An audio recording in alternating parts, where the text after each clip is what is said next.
Strike the wick, load the gauge.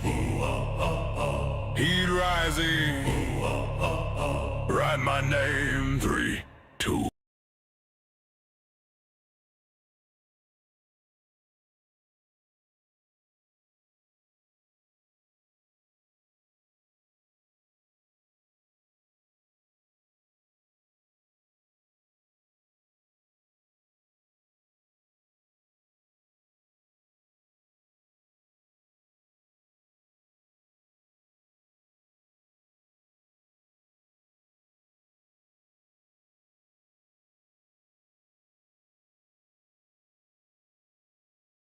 As eruption of flames. As rupture the flames.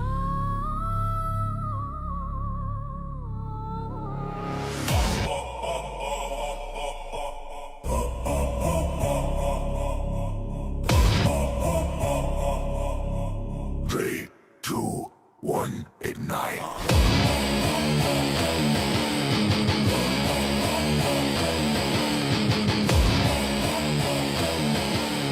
3, 2, 1, ignite.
they like.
Alrighty, I got food, and I want to do something really quickly before we get started on all the other fucking bullshit. So, give me 1 second.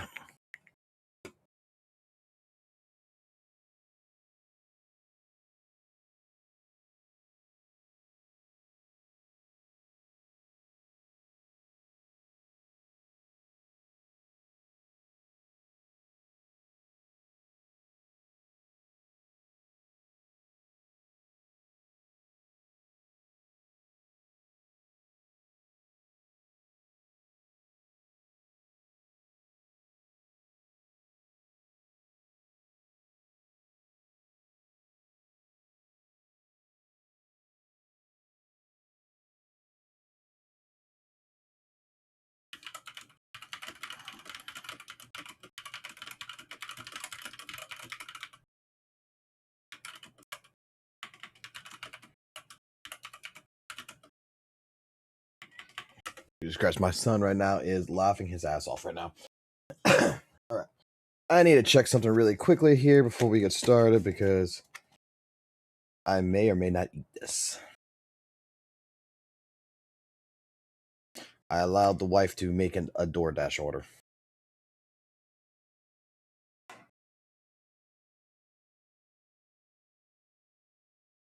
As funny as that is,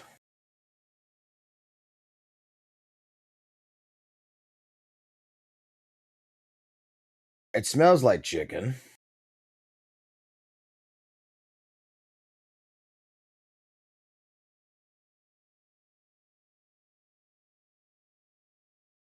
Smells like fucking chicken.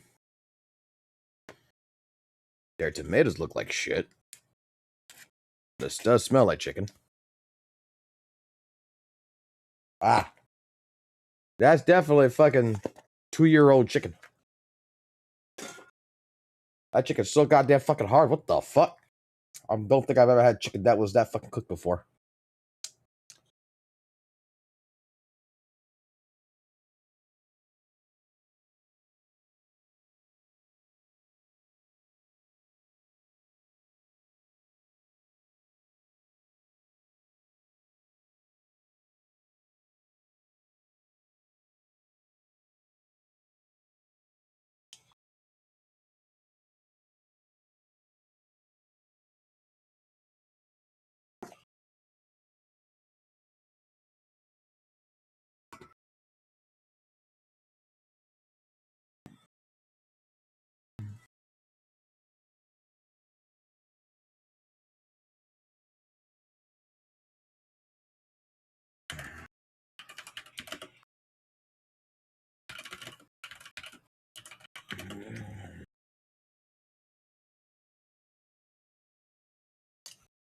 Close.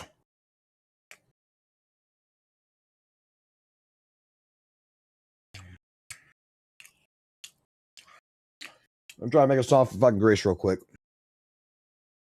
Chicken's not that bad. Chicken's not that bad.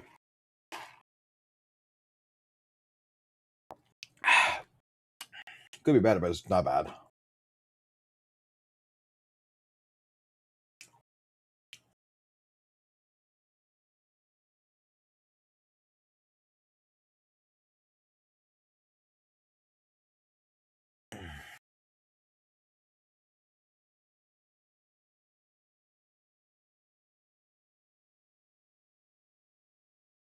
Mm.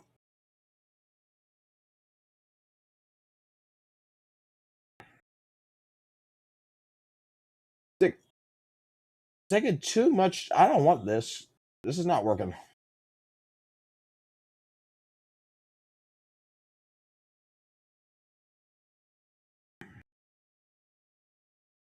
Not working.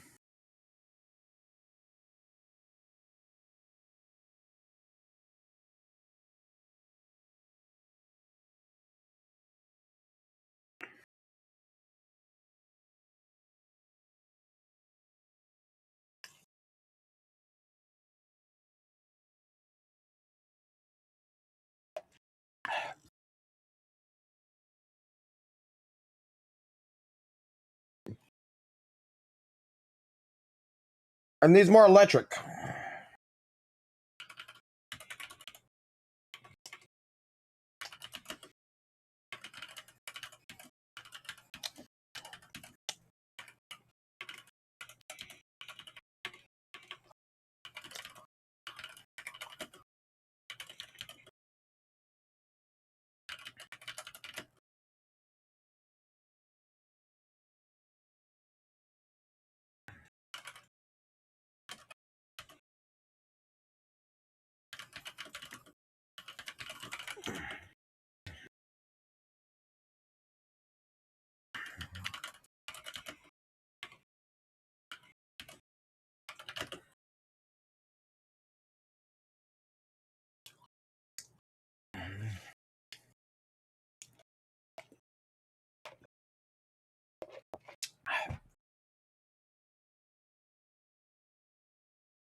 Is this the time I'm gonna want to use funk? It's probably the time I want to use funk.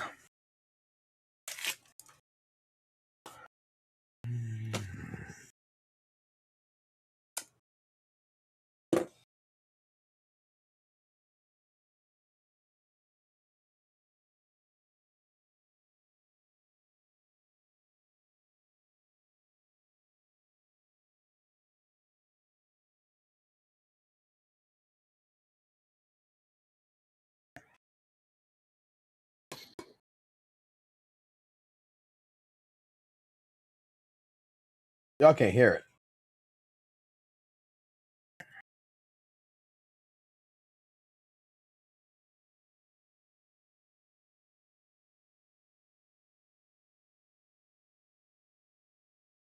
Let's see why not.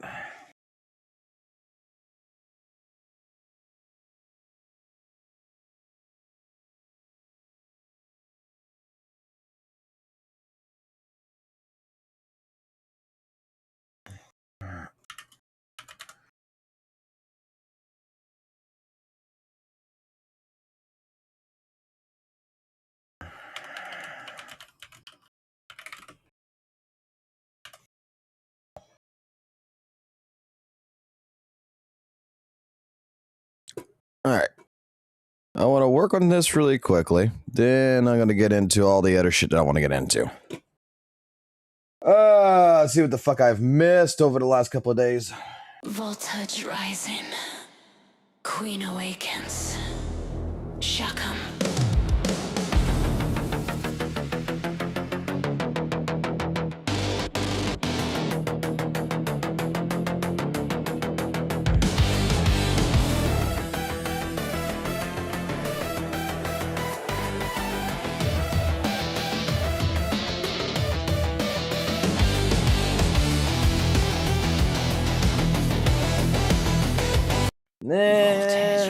Not exactly there.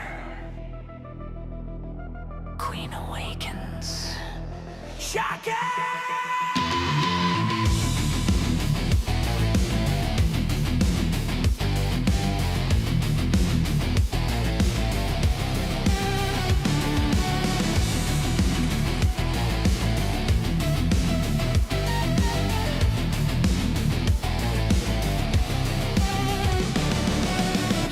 Twist and the hollows glow. Circuits overload. Nope. Needs more 90s. We need 90s.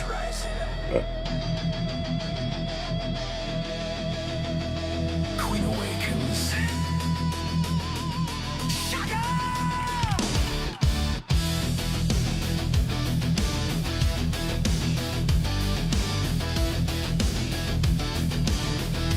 Grace reminds me completely of 90s, so I need fucking 90s. I need a 90s song. Let's go. Rising. Queen awakens.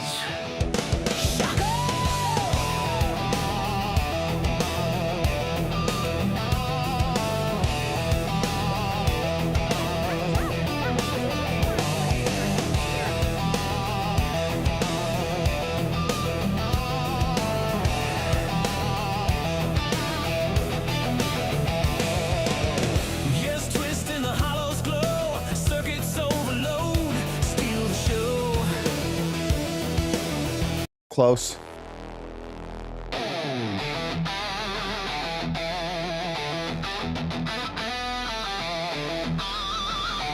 Voltage rising. Queen awakens.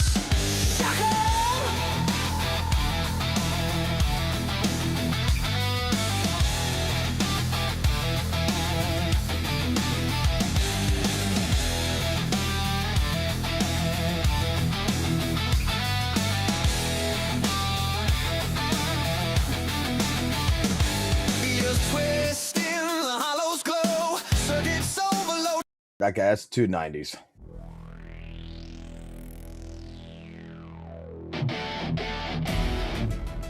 Voltage rising. Queen awakens. Shock!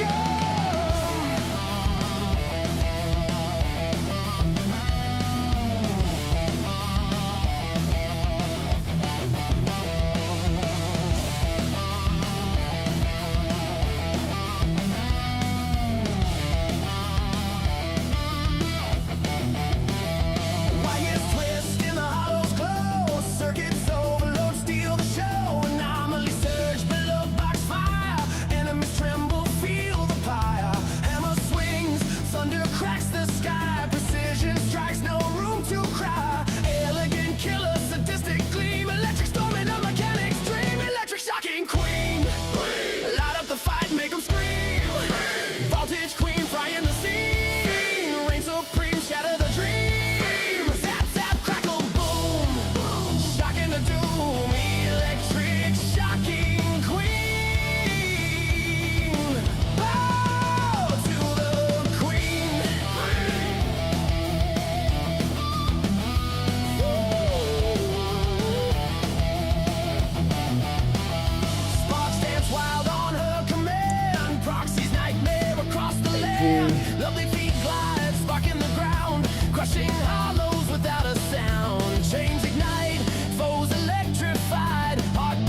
handle technical matters.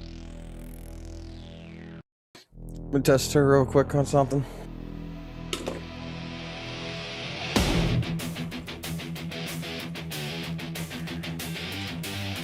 Voltage rising. I don't think it's gonna work for now, but we'll see. Awakens. Shock 'em.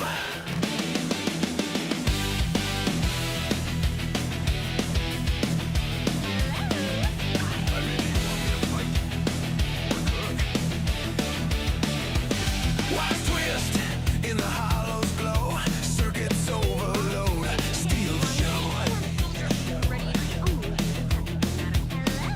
Anomaly surge.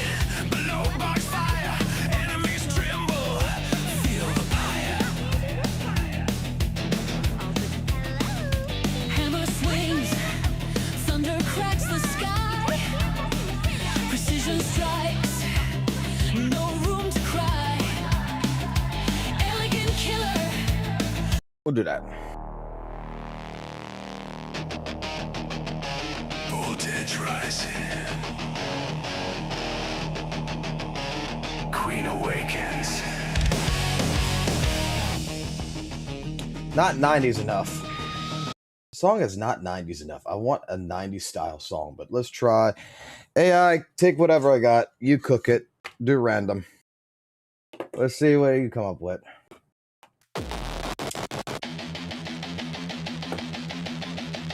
Voltage rising. The fuck? Queen awakens. Shock 'em. The fuck? Voltage rising.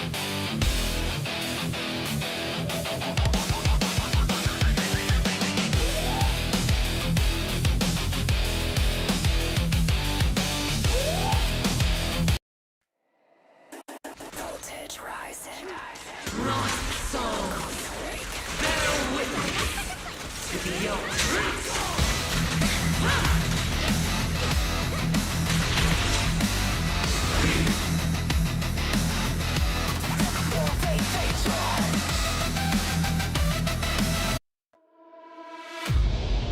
Voltage rising. Queen awakens. Alright, let's try this. Shock 'em.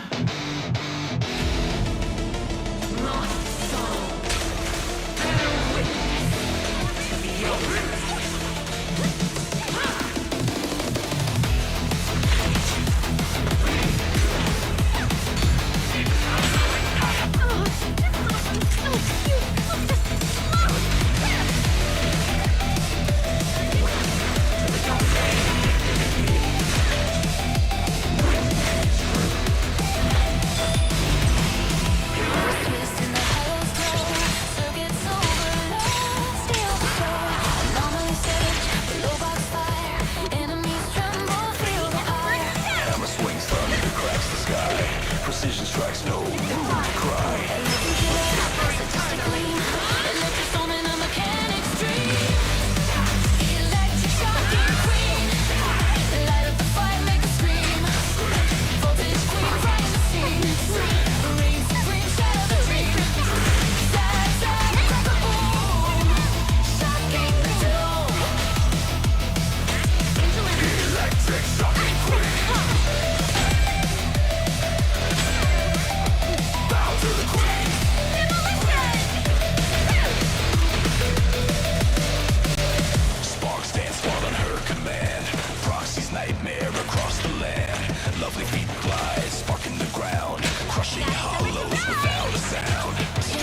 queen's embrace, the eternal shock. Straight to the shocking queen. Light up the fight, make it scream. Voltage scream, frying the seas. Reign supreme, supreme. Sad, sad, practical. Shocking the doom. Electric shocking queen.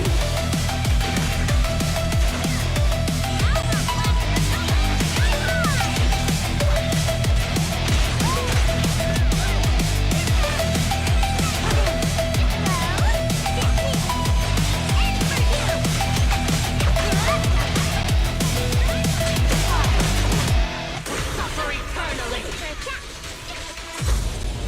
Voltage rising. Queen awakens. Shock 'em.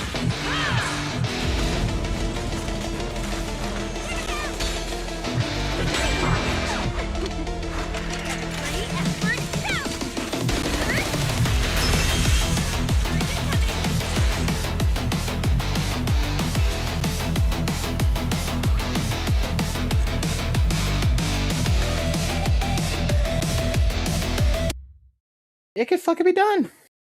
With this fucking build as it is right now, this can be fucking done. If I just play this actually correctly, this could be fucking done. Give me another try. Give me another try. Give me another try. Give me another try. Give me another try. This could be done.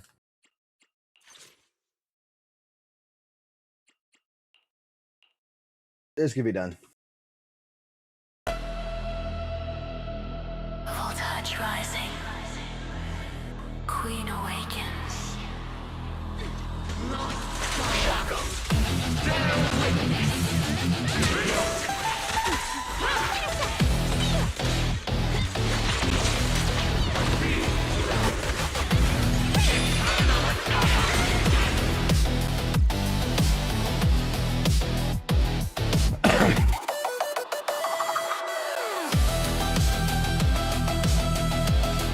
No, I want this one. Voltage rising. Queen awakens. Shock 'em.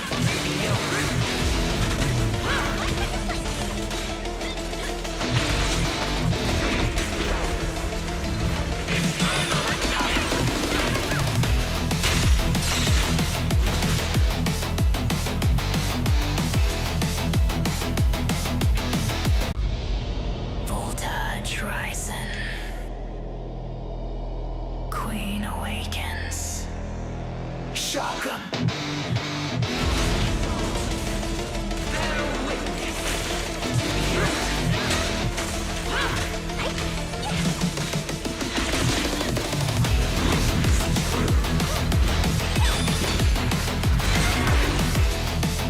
Faster.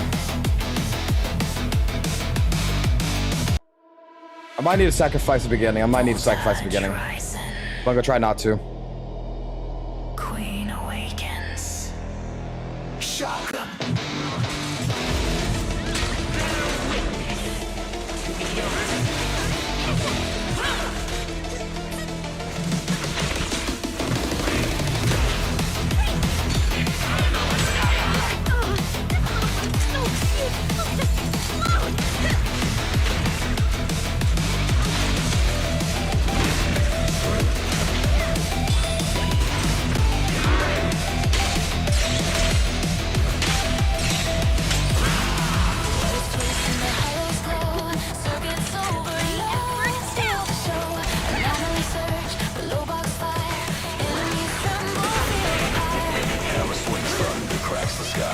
Precision strikes, no room to cry. Elegant killer, sadistic gleam, electric storming a mechanic's dream.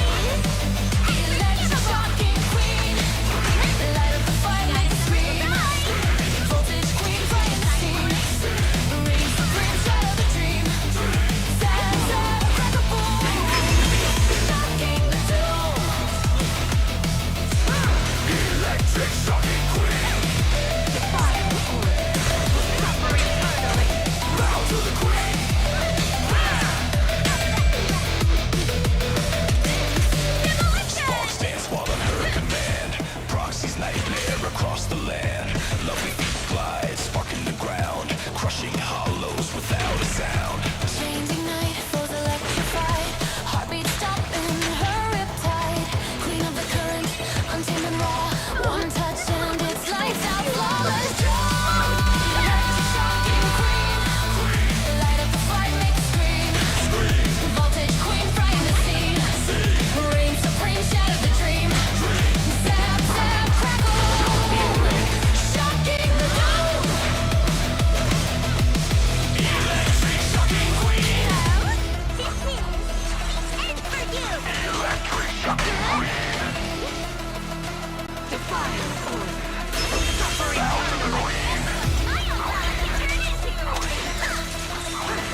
eternal shock. Straight to the face. Shocking queen. Light up the fight, make it scream. Voltage queen, frying the scene. Reign supreme, supreme. Sad, sad, crackle. Shocking the doom. Electric shocking queen.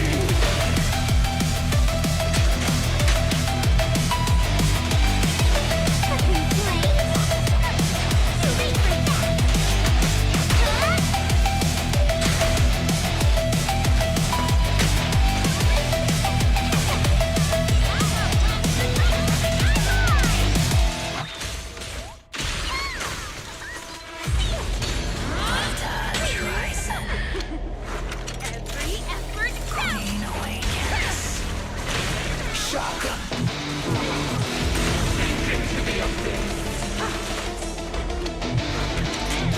Demolition!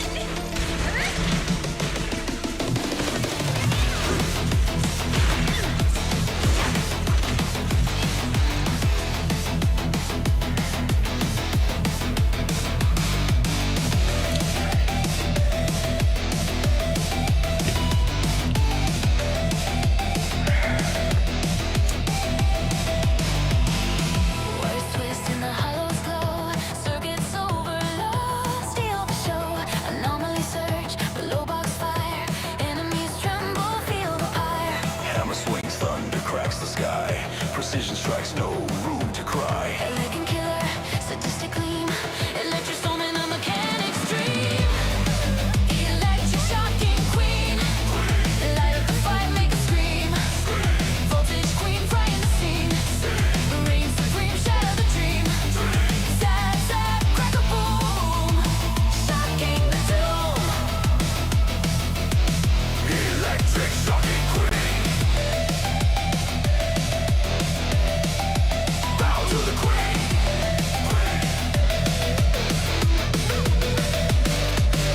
Sparks dance while on her command. Proxy's nightmare across the land. Lovely feet glide, sparking the ground. Crushing hollows without a sound. Chains ignite, foes electrified. Heartbeat stopping, her riptide. Queen of the current, untamed and raw. One touch and it's lights out, flawless draw. Electric shocking queen. Light up the fight, make it scream.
I feel good about that one.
One more. Touch rising. Queen awakens. Shotgun.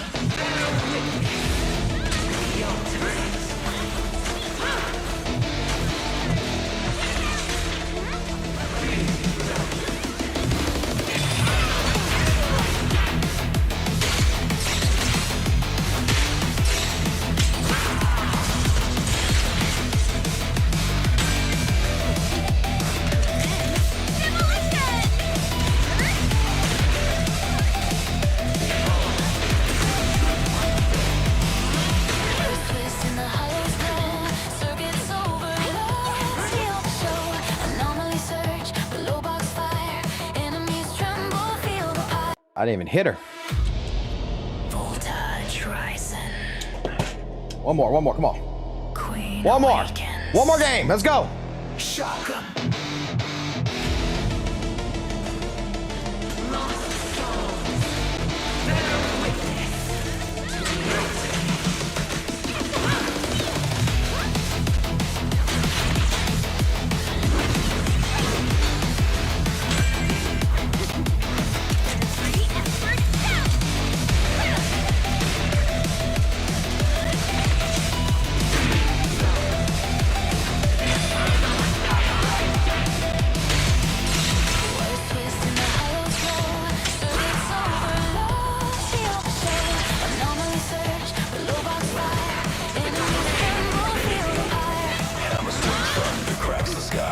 Precision strikes, no room to cry.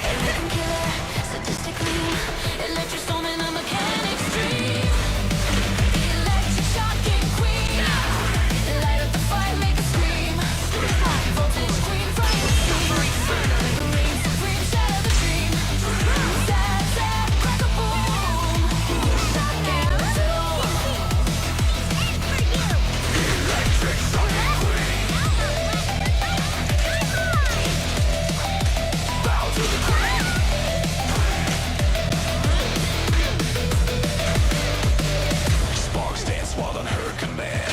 Proxy's nightmare across the land. Lovely feet glide, sparking the ground. Crushing hollows without a sound. Changing night, foes electrified. Heartbeat stopping her riptide.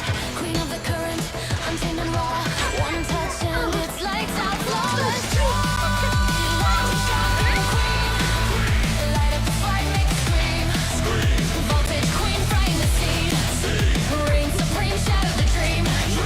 Zap, zap, crackle. Shocking the doom.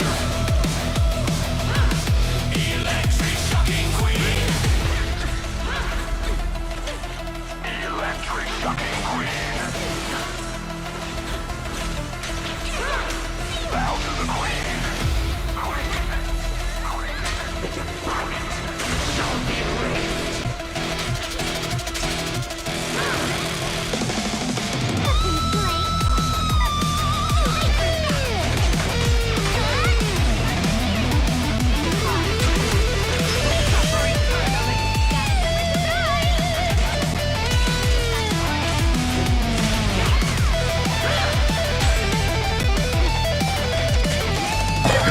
Feel the pulse, hear the hum.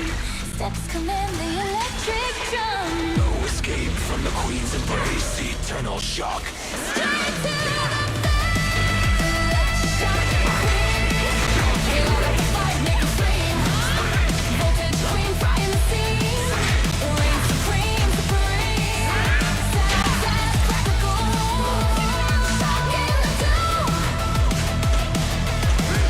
Electric shocking queen.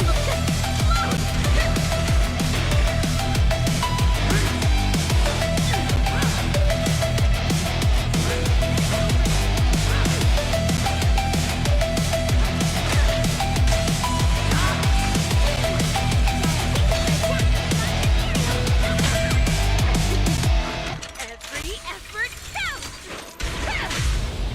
Voltage rising. Left power time! Queen awakens. Shotgun. This burning is unforgivable! Huh?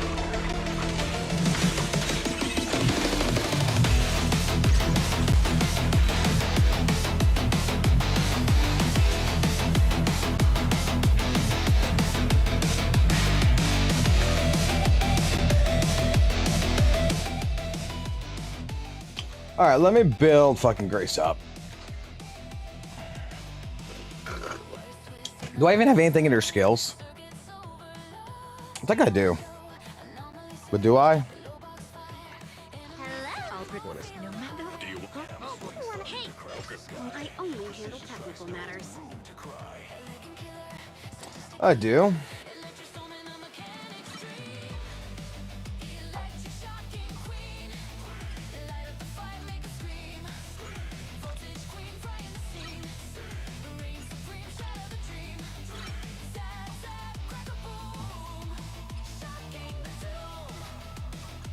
Okay.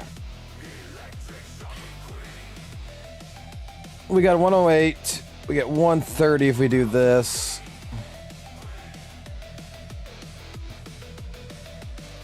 Oh, when Gray's basic attack or dash attack hits an enemy, the deals just one zap. Oh, I wasn't fucking dodging or anything. I was just fucking doing the fucking goddamn Looney Tunes shit. Blah, blah, blah, blah, blah, blah, blah, 108. When another character in your squad shares the same attribute or faction, the anomaly character graces.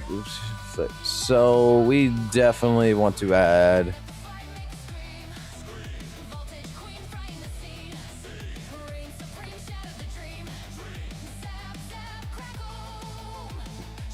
I only handle technical matters. Good. Wanna go? Hey, How can I help? you wanna test my hammer? Time for some hard labor? Let's start the experiment. And I need better disc anyway. I will need better discs because I am nowhere near the minimum stats on the discs.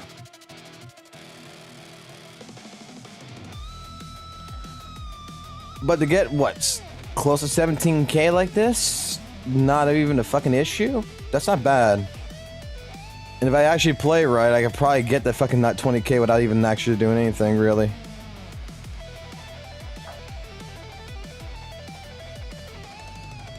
Feel the pulse, hear the hum, steps command the electric drum. No escape from the queen's embrace. Eternal shock. I will put into the discs.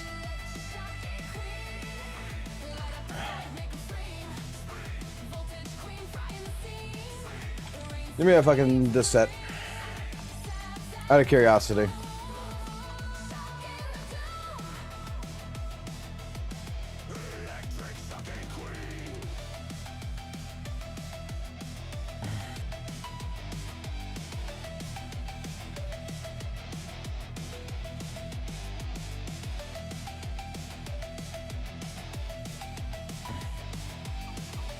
What was the other disc I was using? I was using Freedom.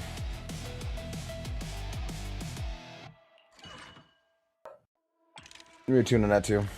Voltage rising, Anomaly.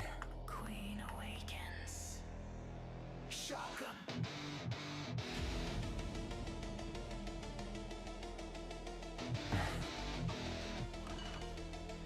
All right.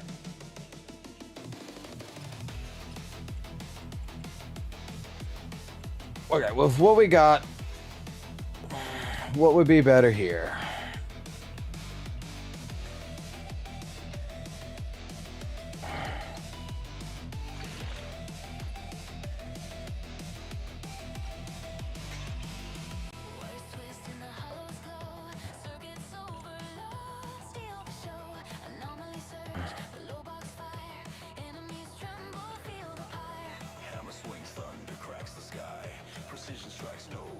Oh no, I'm out of fucking goddamn fucking shit. I need to get rid of this.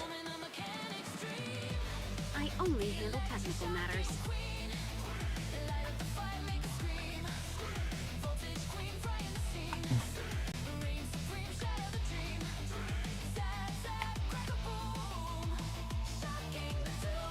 No, I actually kind of need to do this anyway.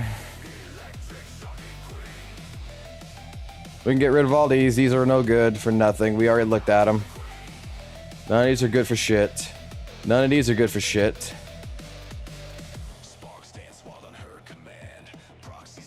Ain't worried about none of that.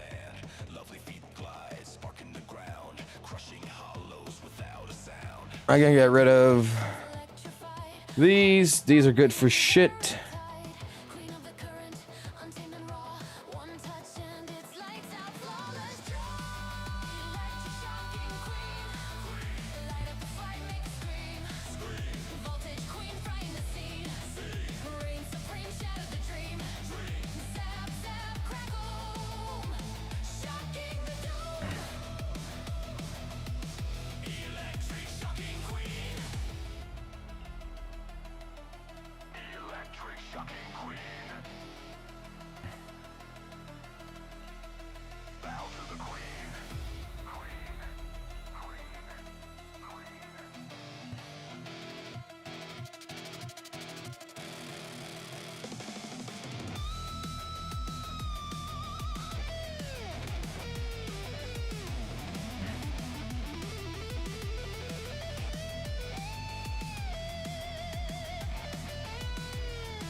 Emotional shock. Straight to the electroshock queen. Light up the fight, make 'em scream. Voltage queen, frying the scene. Reign supreme, supreme. Zap, zap, crackle. Shock in the dome. Electric sucking queen. Alright. Asset. Wanna see them. Officer. Because I know I fucking did some disc that were fucking shit. I just never broke them apart. Experiment.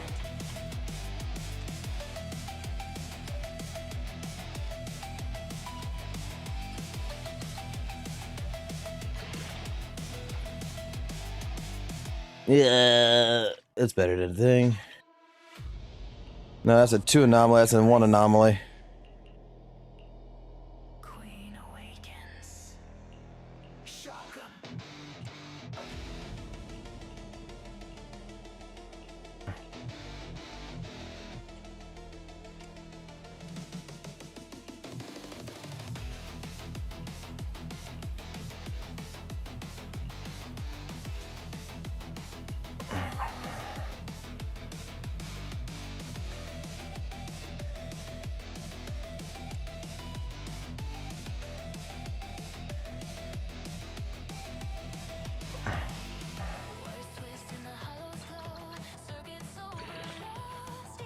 Oh, come on, fuck on, bro. Low box fire. Enemies tremble, feel the ire. Hammer swings, thunder cracks the sky. Precision strikes, no room to cry. Elegant killer, sadistic gleam. Electrostone in a mechanic's dream. Electric shocking queen. Light up the fight, make 'em scream. Voltage queen, frying the scene. Reign supreme, shadow. Let's start the experiment. Alright, I will fucking get fucking disc later. Fuck it. That's not what tonight's stream's supposed to be fucking about, right? I will work on fucking Grace. We will make something with Grace this fucking week. I will fucking work on it. What I really want to do is fucking let's see. If I have Reen on the team, I can do fucking Pin. That's probably who we should fucking add it over thing. Was probably fucking Rena. But we can either go with attack or electric disc. AM or attack it for mono. But we're gonna go fucking straight up, so we're gonna go for AM. So with the attack engine, we need 25 to 2700. Where we're at right now. What kind of fun job have you I think we're gotten good into actually this there. time? I only handle technical matters. Yeah, we're at 26. Close enough to 27. AP with main engines 400 to 420 plus. We're at 292.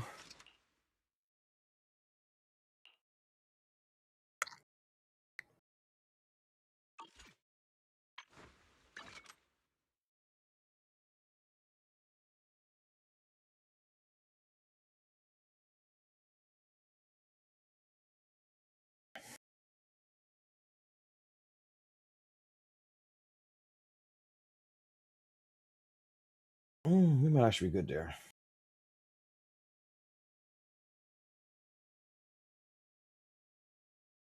So that's going to be 93.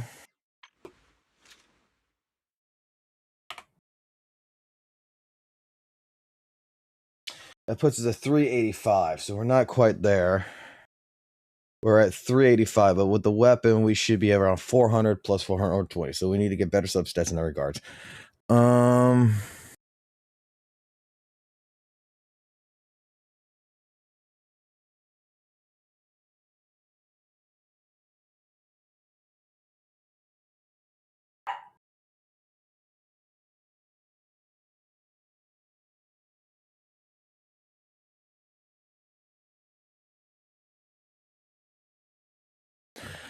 We can change this one to attack. Okay.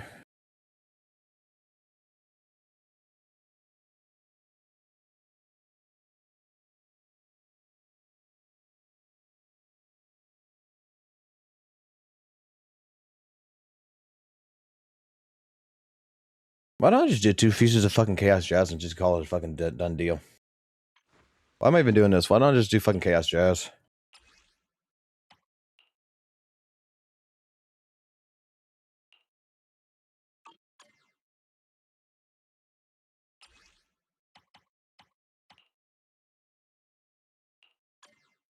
Do I even have 2 Chaos Jets I could just throw on here? That might be good, actually.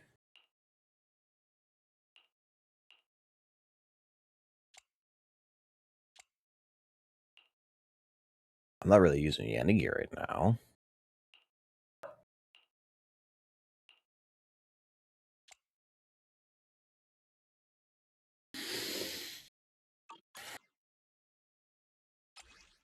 What is the recommended on this? 4 and 2.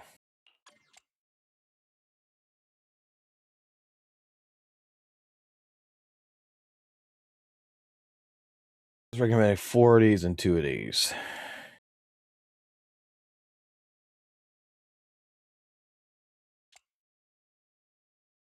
Yeah, I'll keep it the way I got it. I'll keep it the way I got it. I only handle technical matters. I will keep it the way I got it. I got an idea what I want to do. I will go with that idea.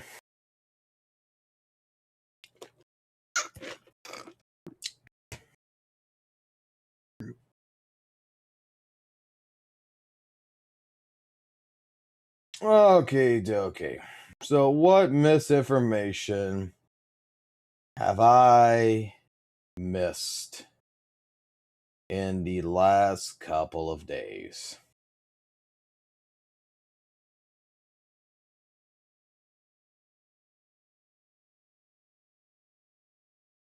Oh boy, you guys are fucking adding a whole bunch of shit in here.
Alrighty.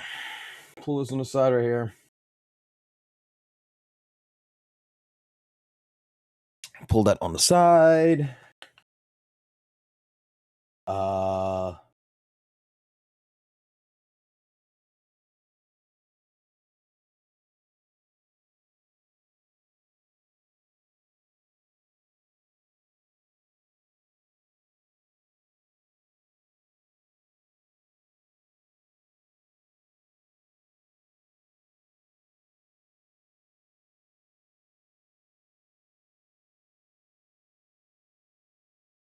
Yeah, it's not gonna work that way. Okay.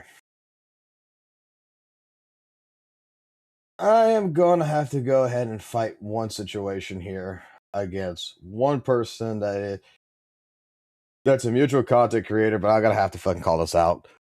Alrighty.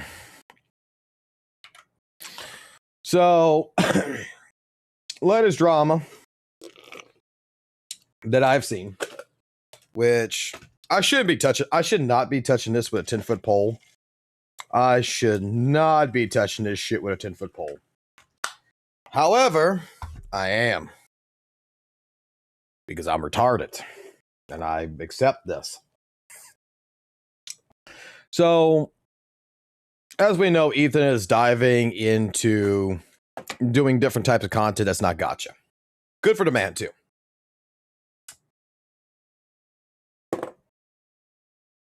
We had Steam Bun that went after Ethan, apparently, in this regards, saying, please make the trend where these gacha CC starts to slander random famous people and start the same tactic to use a Genshin to get sued, and then was marking about, Tech Tome. Ethan actually responded to this. Ethan was going ahead. Do you support Elon Musk allowing SAM on the platform Steam Bun? What is SAM? SAM means child sexual abuse material. Elon's aware of this type of material being generated with Grok, undressing children and adults on the platform. The video covers how this is not only illegal but disgusting. So by your tweet hoping I would get sued by covering this, it comes off as you're supporting Grok's actions. I would recommend looking into the content created so you don't make yourself look silly before you make tweets like this. Steambun comes back at it. Oh, I don't really like the entire Grok ending image at all, but still, I'd love to see you guys pivot to bigger targets with your content, preferably with the same approach y'all do with Genshin. Still loved how Hex Juice got obliterated by Taj's community. There's no way you're trying to pivot as you're supporting me when tweet is clearly trying to imply that you want to be sued for going after two famous billionaires. Lol. I don't know what the community is or how it is irrelevant.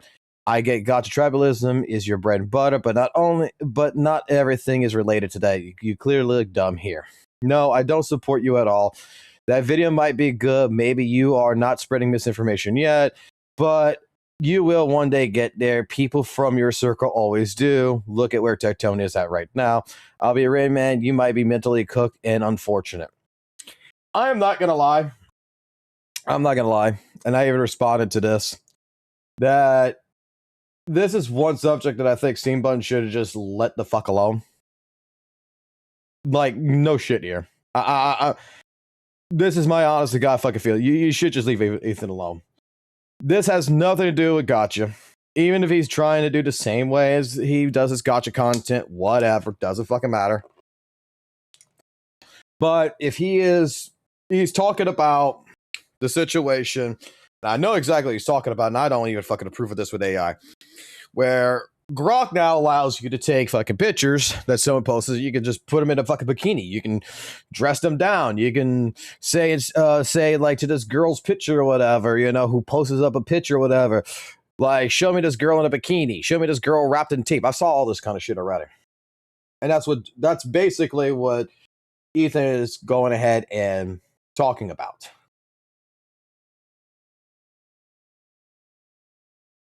I'm going to say it like this. This is a whole different type of subject, whole different type of matter.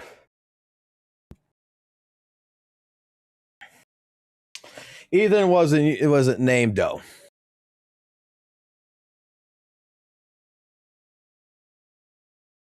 His pick is just using the thumbnail. Please make a trend with these Gacha CCs. Well, you're using his material. You're using his material. Like, you might be trying to talk about all the Gacha people in one thing, but like in general, when it comes to this, you could be like, hey, look, he's retweeting what Ethan posted. He's making this statement.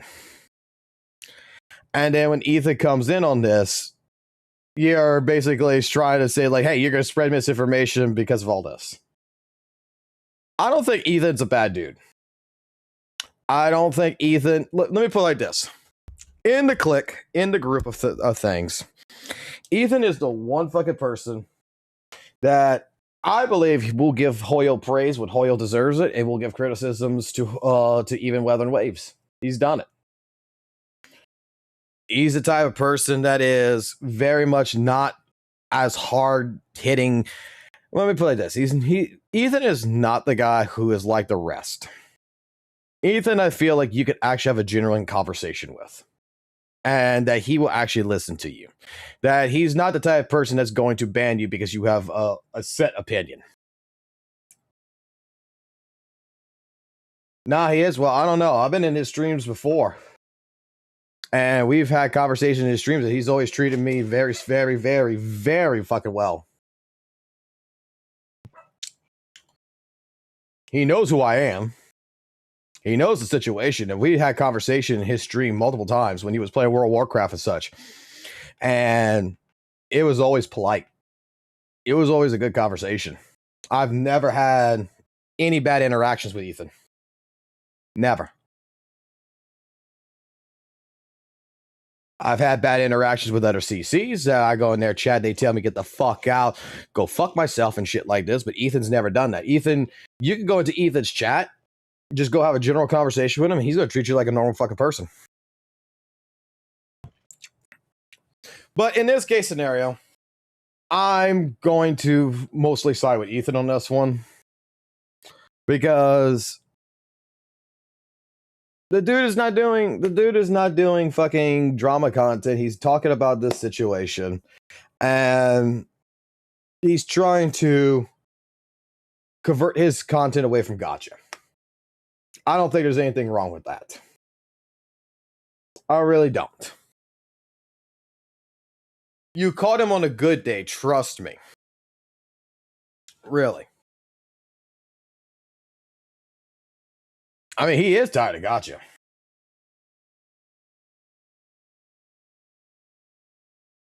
I don't think Steam Bun is toxic, but I think Steam Bun really tries to push the envelope. Hold on. I'm hearing something and I got alert.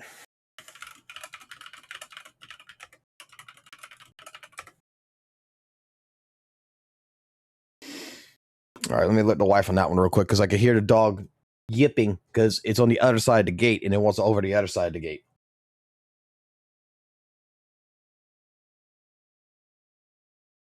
Look, Ithoma, yeah, he's also covering non-gacha videos too. And I don't have a problem with Ithoma. We settled everything in the private. It's been done. We don't talk to each other, but if he would be here and he would talk, hey, I would treat him like a normal human being. The dude has shown no malice to me. But I don't, like I said, I don't think Ethan's a bad guy. I really don't. He comes off as an arrogant asshole sometimes, don't get me wrong. But even I come off as an arrogant asshole. Like I said, every interaction I've had with Ethan, the dude has been damn nice. I can't talk ill about the guy. I can't. Like, I think honestly he's getting sick and tired of the fucking drama in the gacha shit. Because to be completely honest with you, when it comes to all these gacha games and shit, majority of all the fucking drama, whether it's ZZZ, whether it's Genshin, whether it's WUWA, whether it's HSR or whatever, 9 out of 10 times, no, actually 10 out of 10 times, the entire drama that is being developed from it is actually not fucking important. It does not fucking matter. It's absolutely bullshit. Whether it's about fucking character shipping, whether it's about character fucking kits, whether it's about the way the game plays, whether it's about the content that's being generated, whether it's about fucking AI, which we're going to be getting into a conversation about here in very shortly. All honesty, at the end of the day, it doesn't fucking matter. It does not fucking matter whatsoever. I need to pull up Steam Bun again. Hold on. Because this is one that needs to be discussed in another term.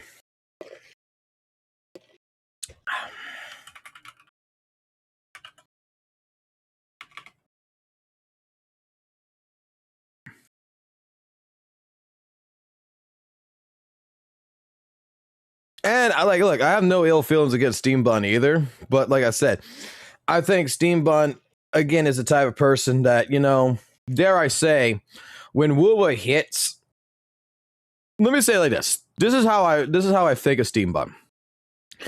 When the WUWA side hits, he hits back harder. And then when they hit harder, he hits back harder. And it's a repetitive situation where they keep just hitting each other over and over and over again. There is in particular a tweet that I'm looking for right now that he has. that's gonna go with that's about the AI shit.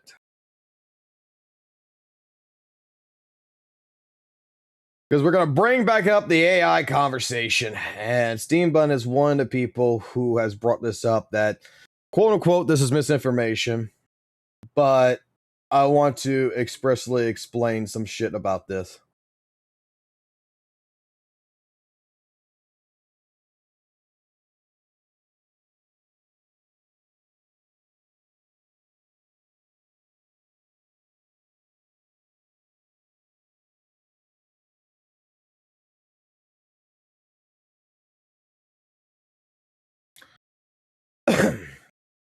Like, I don't think Steam Bun's a bad guy, but I just think like Steam Bun really pushes the line too, because, and I get it.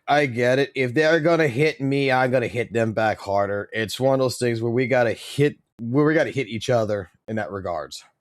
I get it.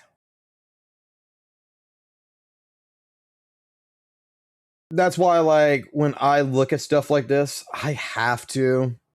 If I'm gonna hit back, I gotta do research. I gotta make sure that I understand where the other side is coming from, and not just excuse it as, oh, they're coming from malice. You know, they're just doing this just to do this. No, I gotta understand where their mentality behind all this is.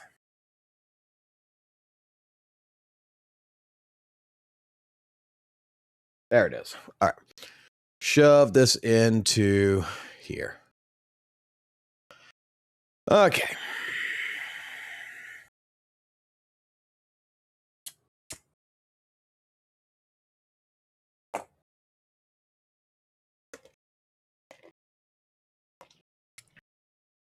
And they're going to do that. That's the Gacha tribalism. They're going to do that. They're going to hit each other from character point of view to everything else. Dude, I get hit by characters all as much as I possibly can get hit by, right? I get hit on that shit all the fucking time. So, alrighty.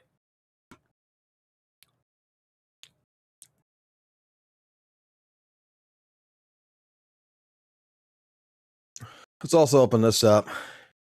Can Firefox translate this into English, or do I have to use the other shit? I have to use the other shit, so. Because I want verified. I want to verify this.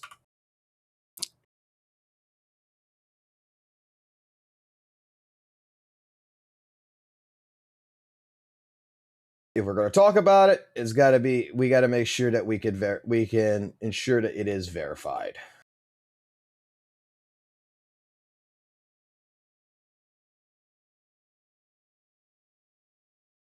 All right, cool.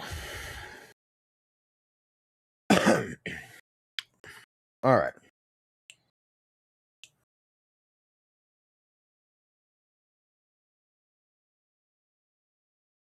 Sweet shit. Okay.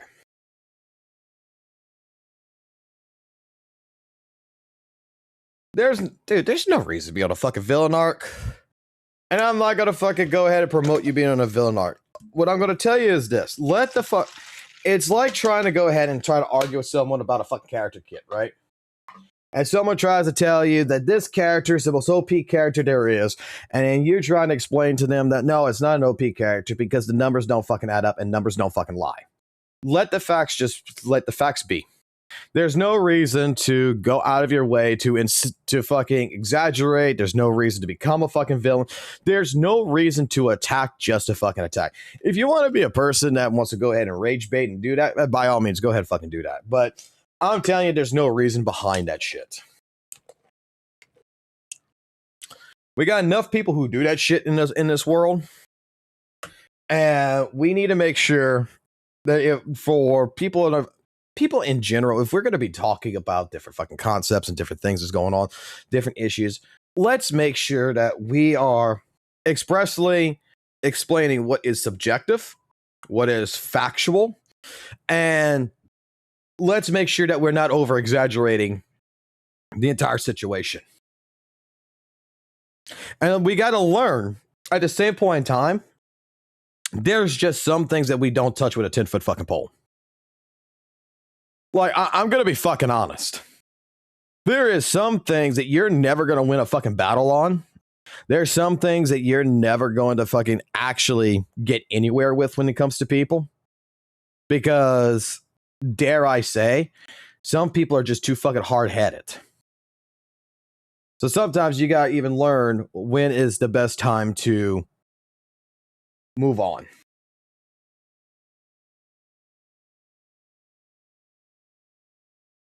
Alrighty.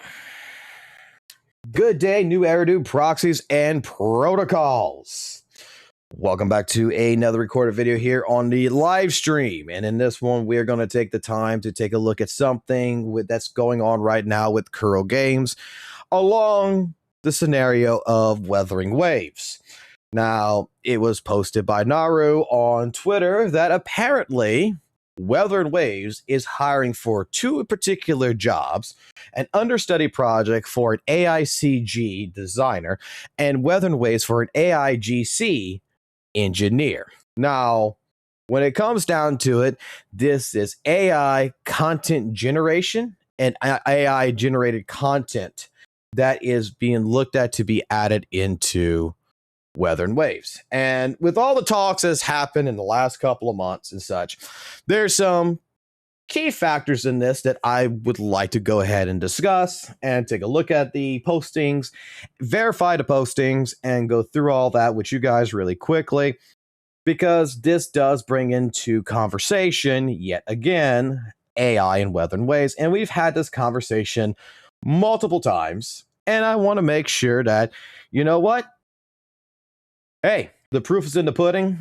The facts are out there. So without further ado, let's go ahead and let's get into this conversation. So Naru posts, like I said before, about two job postings for AI generated content. This is going to be wrapped around art design, game art production, 2D character design, as well as 3D character design, early art direction and visual pre-production, as well as style control, tone management, and visual design exploration. They also made a statement here, maybe it would be worth considering investing more into concept artists and designers rather than relying heavily on AI-generated ideas, especially when it comes to creative design. Now, before we get into this and everything else, I would like it to be understood that we've already had a situation like this before, a couple of months back, where a lot of people condemned Hoyoverse because Hoyoverse themselves had a couple of job openings for pretty much relatively the same thing. One of the job ones was to actually design and create an AI system, while the other jobs were to basically be lead art designers that feed into the AI-generated system. So this is going to be basically the same exact job. They posted screenshots right here, and for verification purposes, they also provided links back on December 30th that's in regard to these positions. Now, going ahead and using Google Chrome, because I use Firefox, if Firefox doesn't translate nothing, yeah, you can see that this comes from Kuro Game, jobfusion.cn position. We translated it to English. And here's the undergoing. Same exact thing that he posted about the job description.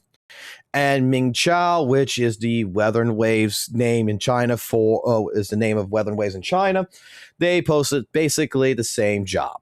Now, looking at this, I could tell you that the information is verified because both of them follow the same exact translation. So looking at this, they're looking for two full-time positions. With the understudy project, I'm not sure if this is for Weathering Waves or if this is particularly going to be for another project because the other one's for Ming Chao. So this might be for a different project altogether. But ideally, it's practically kind of the same. They want to participate in AI-generated content, art design, production of game characters, explore the direction of early art placement, train, optimize high-quality AIGC models such as SDXL, Flux, Context, based on the project style, build and manage with the Comfy UI. These are all AI systems.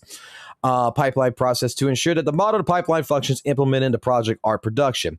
They want you to use tools such as Midjourney, stable diffusion, comfy AI, etc., to assist in the creation, to improve art production efficiency, to ensure picture quality, collaborate closely with project art team jointly to explore height, style direction, and expression methods of visual creation to ensure that design ideas are accurately implemented.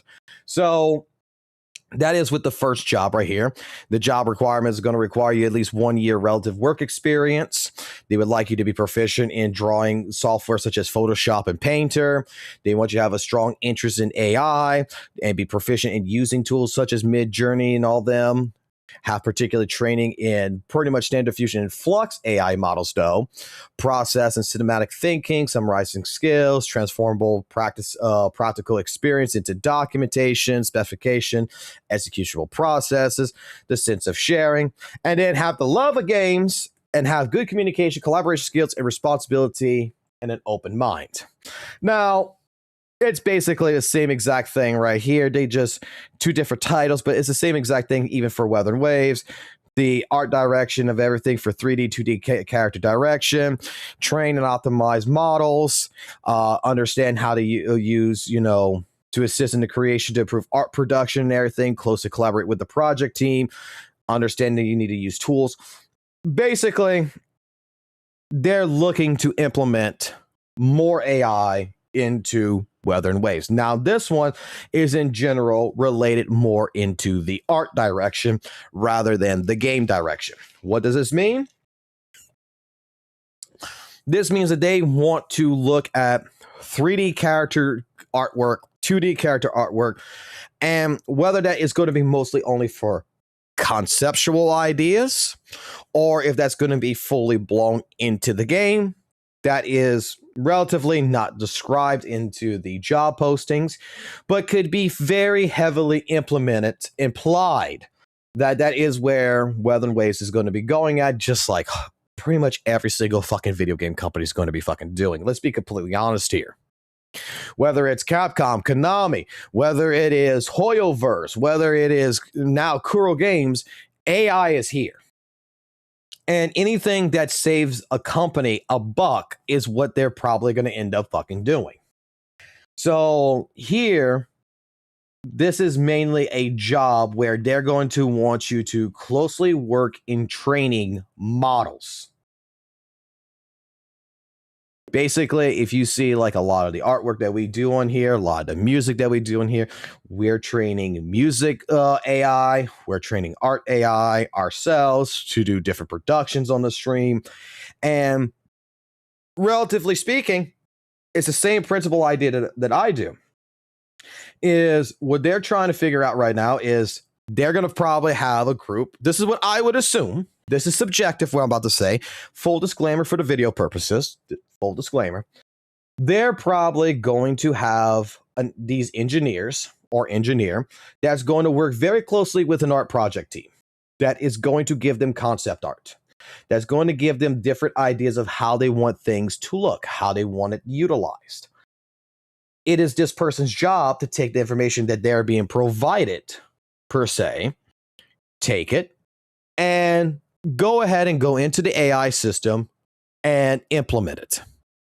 Go train the AI program, go train standard diffusion, go train Midjourney, go train Comfy UI, whatever it is they want to use, whatever their system is, and make it understand that this is the artwork and this is what you're copying.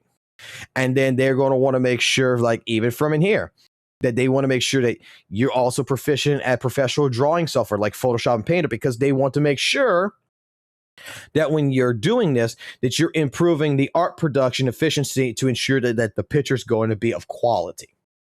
Now, I'm going to tell you right now, I'm not going to bullshit you. I don't think that this is like them hiring someone to go ahead and just create templates to go give to an art team for an art team to go ahead and utilize it to create the artwork. I don't think that's going to be the case. I think it's the reverse.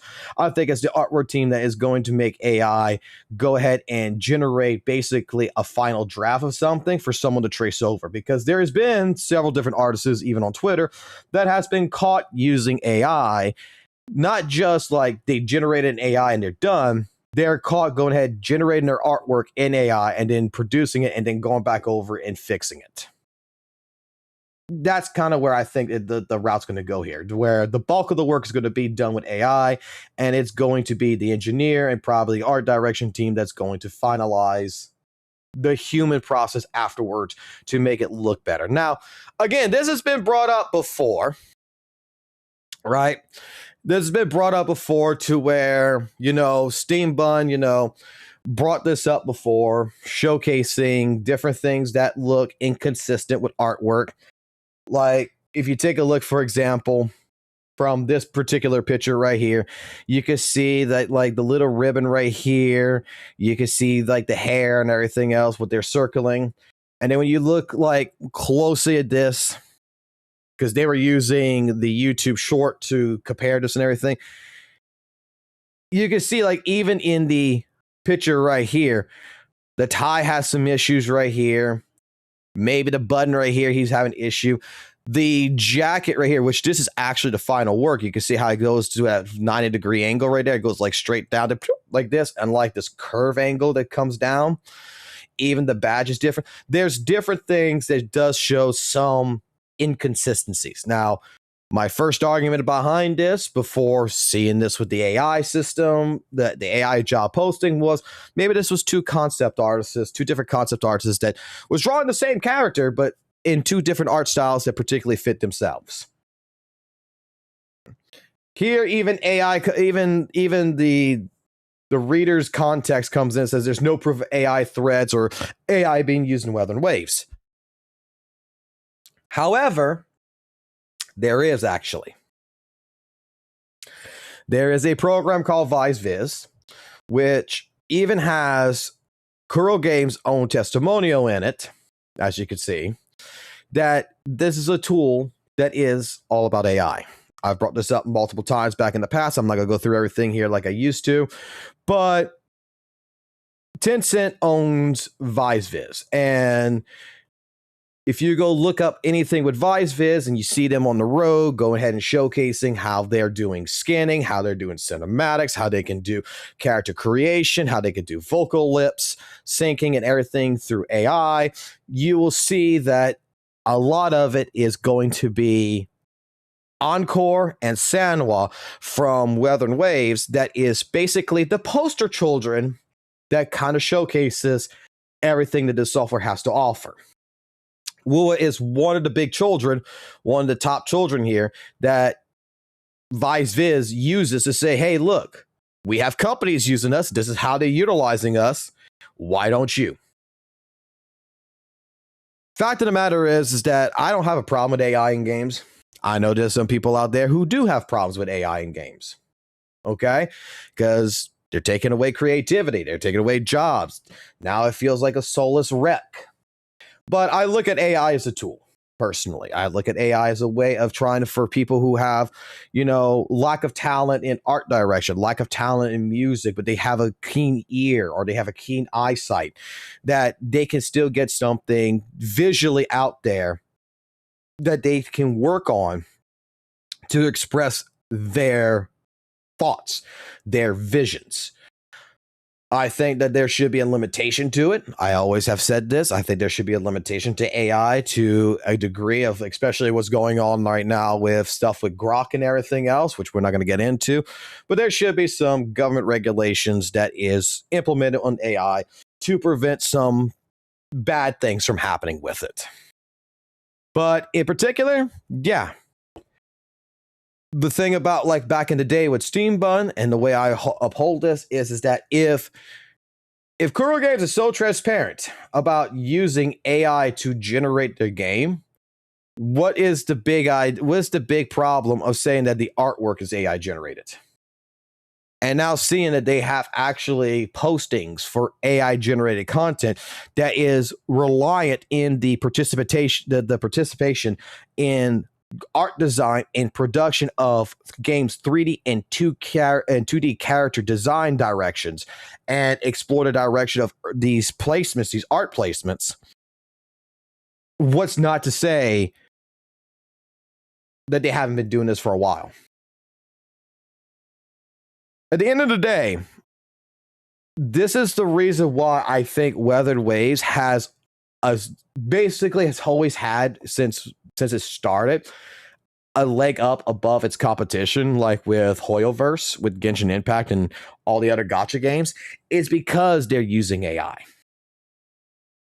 Is because AI allows them to get the production done 10 times faster than what pretty much any other company has been doing. And I think that like Hoyoverse recognized this, and this is why Hoyoverse is actually now implementing AI more into their future projects. And it's not to say they're not going to put it into their current projects as well, but with the new job postings that happened with Hoyoverse and the job postings happening with Kuro, I think that the year 2026, the year 2027 is going to be a year where we're going to see that AI is going to be readily pushed. And that's just how it's going to be.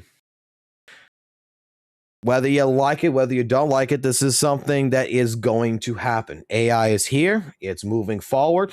This is just like what happened back in the day with the automobile industry when robots replaced humans to build cars. And companies let go so many people, you know, jobs are going to be transferred over. People are going to be let go. And at the end of the day, AI is going to be a tool that's going to be utilized. Now, how far that goes, I can't tell you. But I think it'll be an interesting couple of years to see just where AI has gone, because dare I say, and AI has only been here really that I know of in this predicament for only 2 years. And look how fast it has advanced in just a short amount of time. And I think AI is going to advance even better and even more in the coming future, especially when you have big brain people who basically know their industry so very well. You're going to have these artists. You're going to have these musical artists. The drawing artists. You're going to have different people who know their job so well that when they're going to train that AI is going to be a force to reckon with. So tell me what your thoughts down is below on this entire situation. As it keeps developing or whatever in the future, we'll cover it some more. But yeah, there is actual job postings from Kuro Games. That is what I'm going to go ahead and just say about an ongoing project and about Weather and Waves that is about creating artwork with AI, not just game assets. So, what is your thoughts on that? Let me know down below.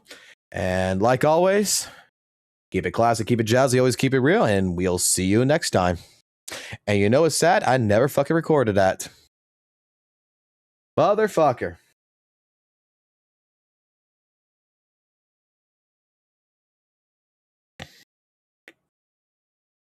Well, that sucks.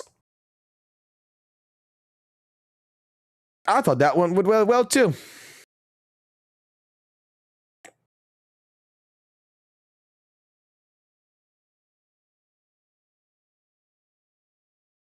My recording button's not working again. Son of a bitch. Like, if I pressed it, it shows that it worked, but then when I look at the screen, it's not actually recording. Fuck me. Fuck me. To be fair, you should have showcased the official... Dude, it is. I did.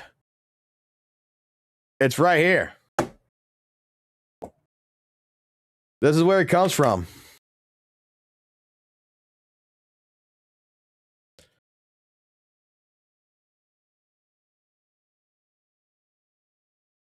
The URL is right fucking there.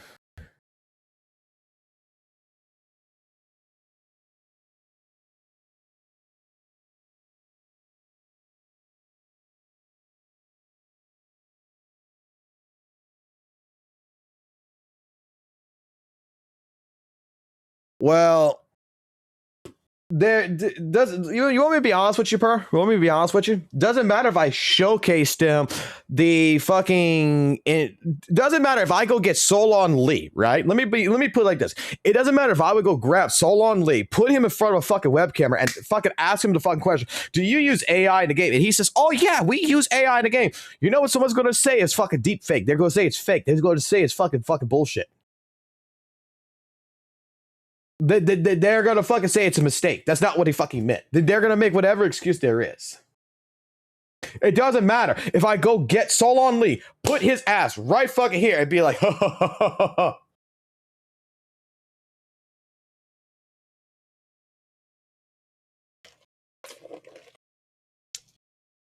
Like, when I first made the video and I fucking went it down here, right? People are fucking still saying that WUWA doesn't use AI when straight up Kuro Games has a testimonial on ViceViz that they're in the documentation.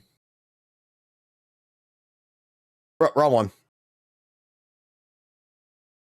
They're in the fucking documentation with their own fucking IP characters showing you how the fuck the AI system works. And then you go even further, like they still don't believe you, even though when you go even further beyond and you go to ViceViz's fucking thing to where it tells you end-to-end AI solutions for game creation. AI makes games, you make magic. Here's the slogan. And then when you scroll the fuck down, right? Oh, look, they apparently added some new shit in here.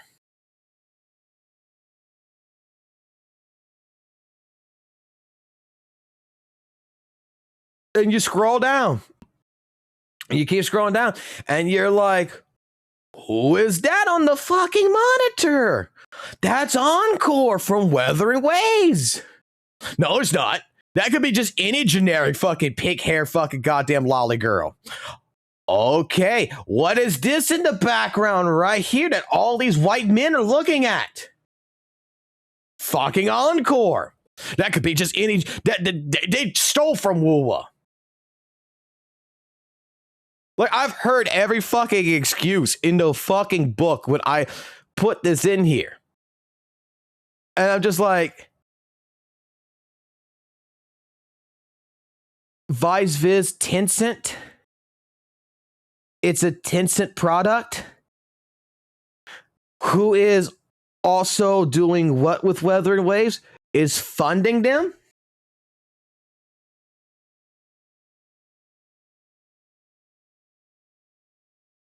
Like, this is... It doesn't matter what you fucking show.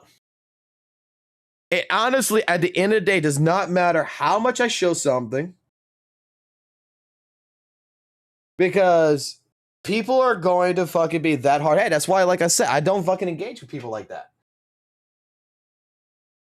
I don't engage with that. You want to come here and try to tell me they don't do A, B, C, and I fucking can show you straight up factual fucking proof that they do A, B, and C. We just don't understand how far it goes in implementation. And you want to fucking go ahead and fucking tell me that I'm spreading misinformation when I'm telling you that Kuro Games is using AI. You're like, oh, no, they don't use AI. You're fucking lying, you sack of shit. And I'm just like, well, motherfucker, it's there. And then when you're going to call out fucking Hoyleverse, okay, for using AI, like, goddamn, I'm fucking sorry to fucking tell you. You need to look at your own fucking house here, motherfucker. And if you're too fucking blind to look at it, then, oh my God. Like, this shouldn't even be a fucking debate. This shouldn't even be a conversation. Because every fucking game is going to be using AI. If they haven't used AI by now, they're going to be. Indie games are going to be using AI. Anything that could save a buck, these companies are going to be using it. And that's the absolute fucking truth.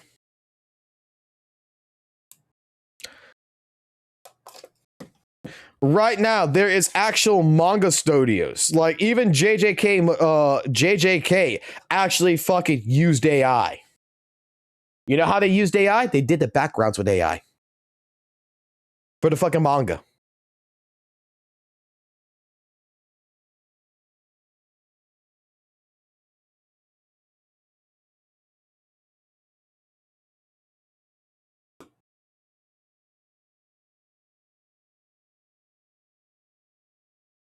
Let me try to fix my extension here.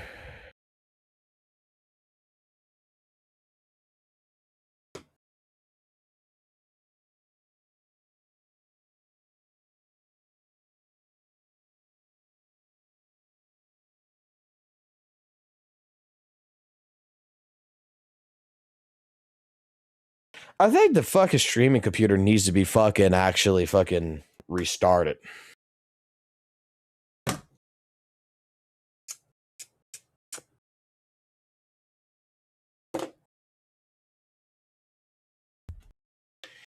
Alrighty.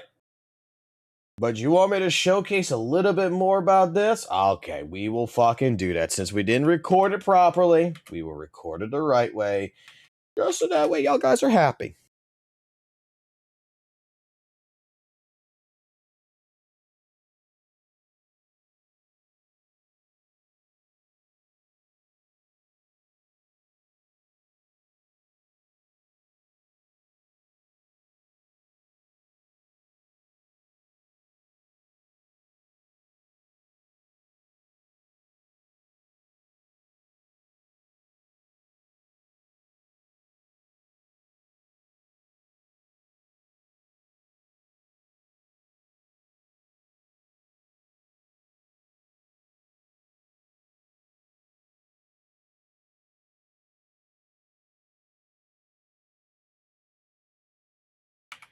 In fact, how many AI jobs does Kuro have?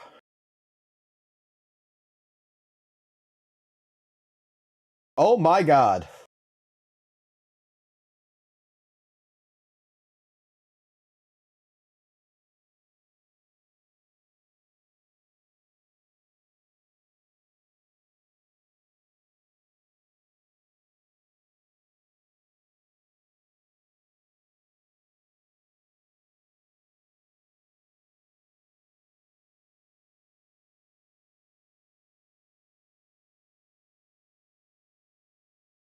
That's a temporary staffing.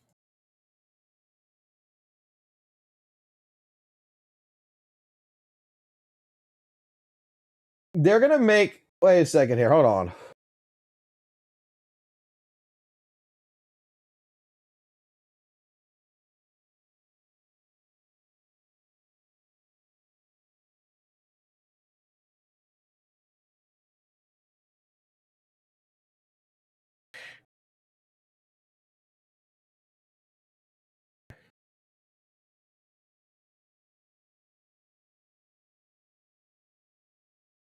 So they're still hiring like comic book artists, visual creatives, scene models.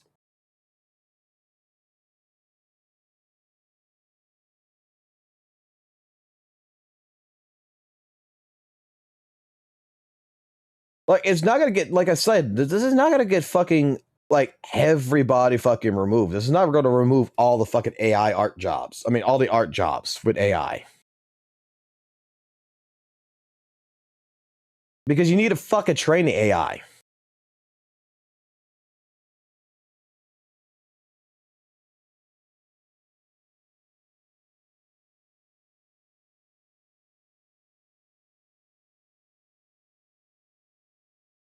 So they're still gonna hire fucking 2D designers.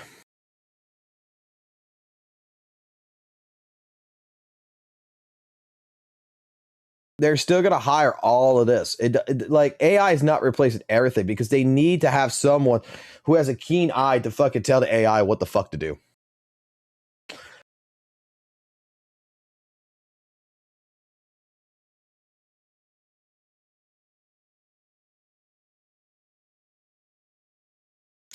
All right, so this is a lot of the Nami jobs. What about Ming Chao?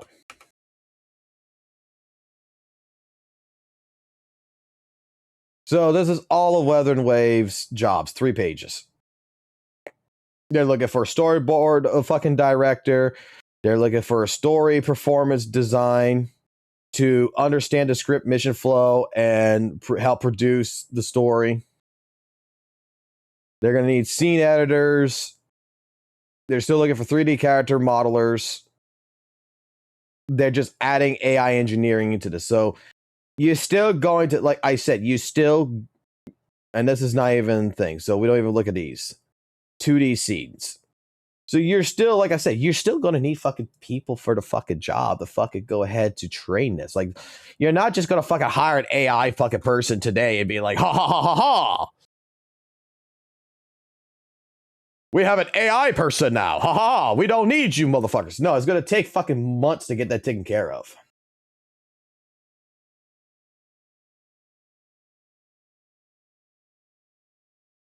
Because AI is not perfect. And that's what we're going to discuss here. Alrighty. New era do proxies and protocols. We are going to get back into the quote-unquote drama of the world. And this time we are going to bring up something from Naru's tweet about weathering waves. As much as you know, the Weathering Waves community likes to hit on ZZZ, we are going to go ahead and have to hit back really quickly. And not in a malicious way, but with information that we have found that is related to Weathering Waves hiring basically AI designers and AI engineer. They're looking for 2 roles right now in particular that is going to be helping in the art design, art production, character design of both 2D and 3D, early art direction, the visual pre-production, and style and control and tone management with visual design exploration. We're going to go ahead. We're going to take a look at everything that pretty much Naru has to showcase. We're going to take a look at some of the other jobs because, dare I say, when it comes down to it, we have heard this 100 times already that, you know, Hoyoverse uses AI. It's sloppy. It's AI slop, blah, blah, blah. Well, the other side of the house, we have talked about this multiple times in the last couple of months about how Kuro Games is using AI in their games, how back in the day with postings like from Steam Tontus about like some of the artwork and everything could be AI generated is not far-fetched, as many people would try to say, no, that is not AI. Well, some different things have happened within the last couple of weeks, and since I've been out actually just enjoying the game, that we're going to go ahead and discuss. So without further ado, let's get into the conversation.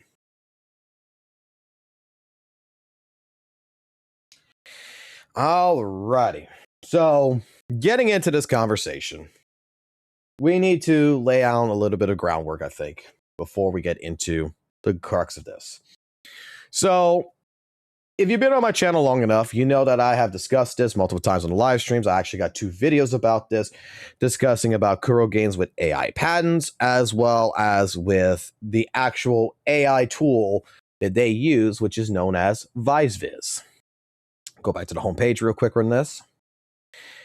That Kuro Games has been very transparent in the production of Weathering Waves, that they have utilized, they even have a testimonial about it, that they have used AI tools that helps them with rigging, that helps them with creating cinematic motions, that helps them with character creation, that helps them with auto scanning, to where, you know, you can just basically create the character, take a bone structure, and in like 2 or 3 clicks, bam, bam, bam, pop them together. We have showcased this like multiple times already, so you can always go take a look at the videos on regards to this, to where I'll even show really quickly that they even have video footage from ViceViz that showcases the operation of the AI tools, that they have documentation that explains, you know, hey, for simple clothing that would take 1 to a day and a half, or complex clothing that would take up to maybe 3 days, we could get that done within about 30 minutes to an hour. Right? Fully processed by AI. This has been out there. I even showcased that, you know what? Even on their own Twitter, ViceViz, an end-to-end AI solution for game creation. Their slogan, AI makes games, you make magic.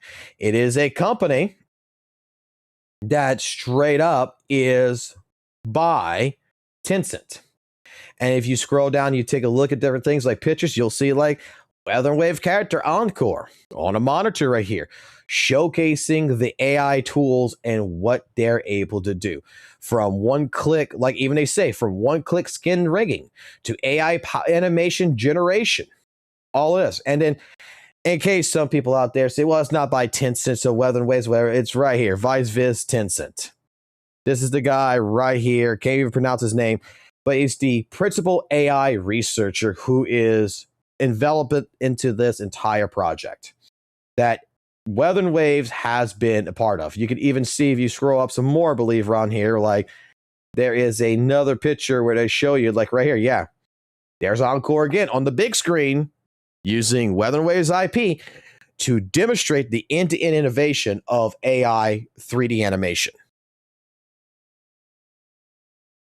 So this brought up later on, another situation was brought up to where artwork, if you take a look at what you see on the screen right here, was, could it be possibility that Kuro Games is generating artwork in AI?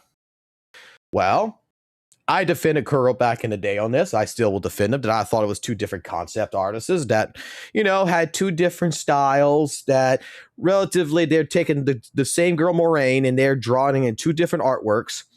But there is some particular things, if you take a look at it, that does kind of spout out, hey, this might be made in AI. Simple fact is like the tie, how the tie right here is done and how you can see the line right here comes across. And it comes more to where it comes in line right here, but not in line right here. How the jacket is supposed to look like this jacket, how the badges are completely different. There's some inconsistencies between the artwork. Okay. And I defended Steam Bun on it because, like I even stated, I understand that he took this picture from the live 2D on YouTube and he was comparing it to the official artwork that came in later or whatever, came in before the concept art.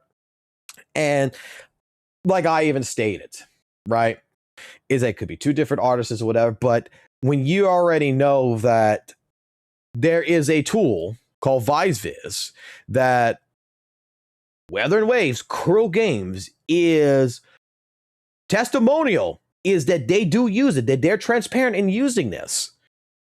Is it as far-fetched of an idea that the artwork is done by AI?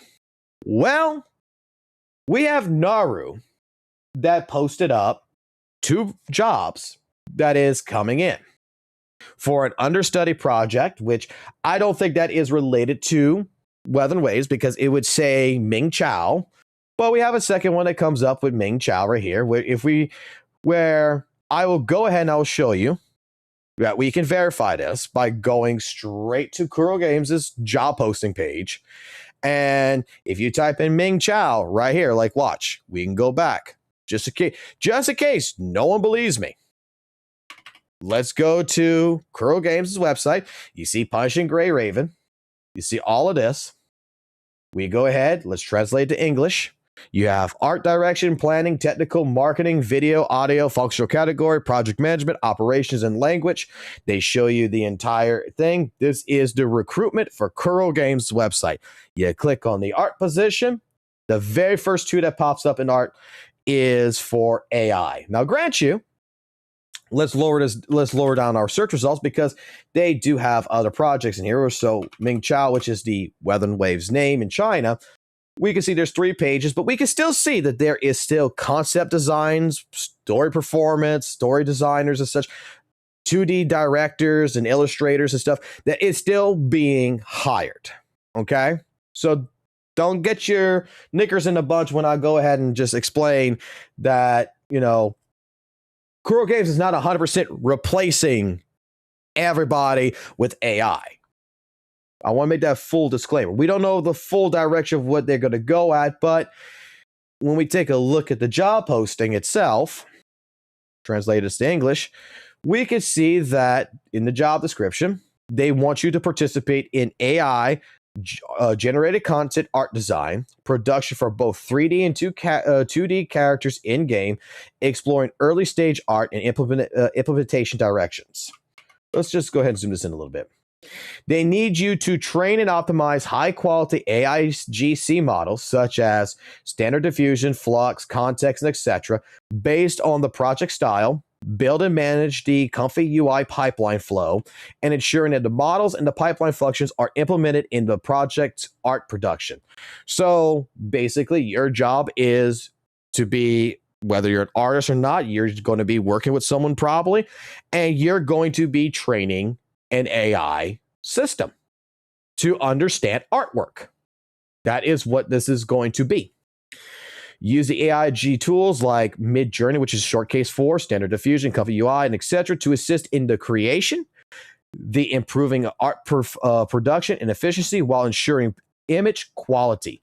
You will be collaborating closely with the project art team to jointly discuss the level, the style direction, and expression methods of visual creation, ensuring that design ideas are accurately implemented. This right here is basically saying that they want to create art with AI. And this is what the job of this AIGC engineer for a full-time position is going to be. Now, for the job requirements on this, you need to have at least 1 year work experience, preferably in the experience of game art, processing, hand drawing skills, visual aesthetic sense, and the ability to control and style and tone. Proficient in the professional drawing software such as Photoshop and Painter, strong interest in AI-generated content, able to use AI-generated content tools such as Midjourney, Standard Diffusion, and Comfy UI proficiently, and with the practical experience in training in, Standard Diffusion and Flux series models. If you don't know what that is, you can go look it up. That is 2 AI models that is heavily used on a lot of different AI sites. It is a model that is made mainly for anime. Number 4, process the systematic thinking and summarization abilities to be able to transform practical experience into documents, specifications, or executable process, and have the willingness to share. Passionate about games, possessing good communication, collaboration skills, a long sense of responsibility, and an open mind.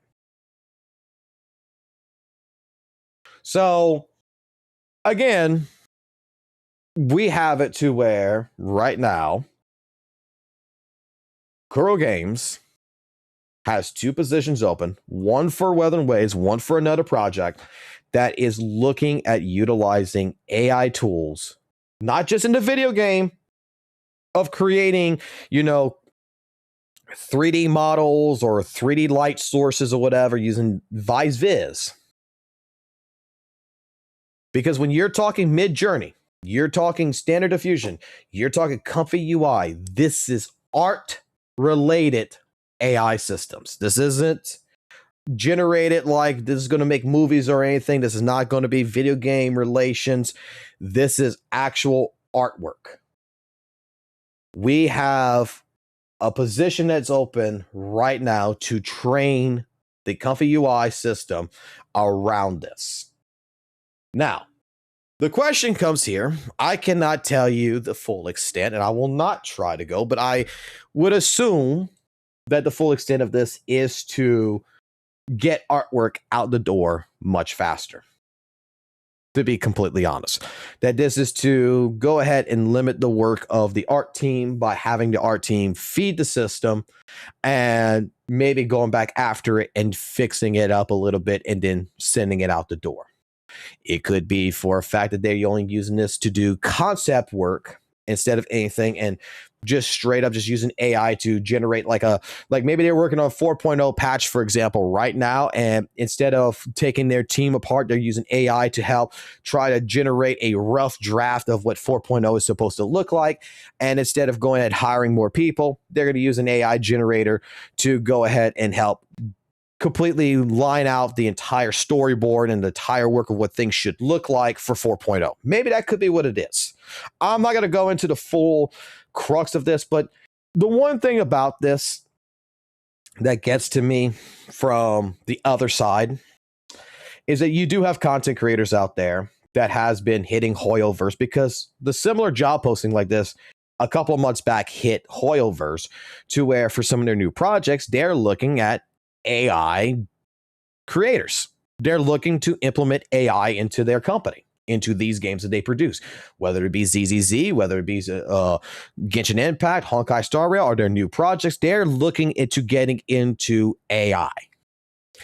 And everybody went after them. Everybody said the AI slob, called them shit. You know, Hoyo versus a multi-billion-dollar company. Why did they have to go to AI? Blah, blah, blah, all this other stuff.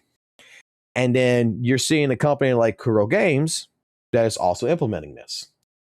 The thing is that Kuro Games has already implemented this in terms of their game already. We have clear, definite proof on this with Vice Viz. And the thing is I think that if anything, that Kuro Games might have inspired Hoyoverse to go ahead and go into the situation of generating their own AI system to start doing stuff, and that this is the future, whether you like it or not. This is just like it happened back in the automobile industry when human workers got replaced with robots. And instead of having a factory that had like 200 people building your Chevrolet car, it was reduced down to 30. People got laid off because robots were more efficient in producing and moving metals and everything else and producing cars. And you just needed 30 people to maintain things and to work on it. So this is where not just gacha games, but even future games in general, even games nowadays, AAA title games, companies like Capcom is embracing AI. They're creating their own AI systems. Konami is probably embracing AI. You probably have companies out there like Nintendo, Sony, and such that is also looking at AI and a way to efficiently save them money and to do job that maybe like 10 or 20 people do for relatively a cheaper cost. It's what it is. It's what saves the company money. So I'm a firm person. I'm a very firm person that I do 100% believe that when it comes down to AI in general, that it is a tool. And that it's not going to replace the heart and soul of artists or anything. Because like I said, you go take a look at the job posting, you're going to see they need performance illustrations. They're still going to need graphic designers. They're going to CG animators and stuff like this. That even though they're hiring right now an AI person, you still need people to feed the information into the AI. You're still going to need bodies that have that talent that's going to be able to come in and train that AI. That's just what it is going to be. AI is not going to be perfect. And even when AI is going to produce a solid piece of work, it's still going to need someone on the back end to go out of their way to fix the mistakes that AI does typically like to produce. So, take what you want from this. It is what it is. Naru is the person who pretty much is a Weather and Waves person who likes to bring up information all the time about WUWA, about news around, Kuro Games and what they've been doing. He's the one that produced the pictures and everything else. So, yeah, and even with him, I believe that he even put it out right here, that maybe it would be worth considering investing more in concept artists and designers rather than heavily relying on AI-generated ideas, especially when it comes to creative design. So, what is your thoughts on this? Do you mind it? Do you care? I mean, personally for me, look, dare I say, this is probably where the future is going to go at. And I think it's time to embrace it, or dare I say, boycott it if you're against it. But tell me what your thoughts is down below and everything else in the comment section. Thank you for taking the time to watch the video and all that good jazz. And like always, keep it classic, keep it jazzy, always keep it real. And we will see how the comment section on this video turns out. Any further developments that happens on this video, I will keep alerted on, and I will go ahead and discuss it in the future. Like I said, the only thing that we know of is that there's 2 positions right now open for AI to create a system and to train it. Let's see what the next couple of years showcases when it comes down to gacha games like Kuro Games and just how much they implement AI.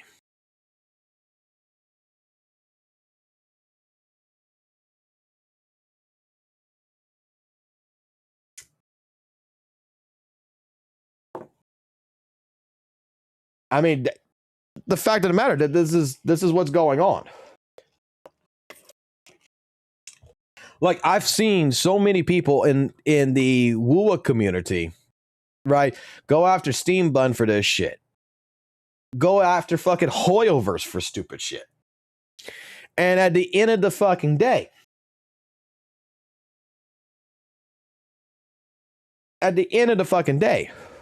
it doesn't fucking matter. Like you're not looking at your own house when definite fucking proof is right there in front of you with a testimonial, man. Like Kuro's been transparent that they use AI since the beginning. They're not just going to go straight up and say in every fucking devlog or whatever, hey, yeah, we use AI. No, but if you go do the research and you're really a person who wants to go do research, you'll see that Kuro Games, just like any company, has been more than transparent that they use AI in their game development. And to see that they're hiring to do more with 2D artwork also leads me into believing that there's a good possibility that this has already been implemented.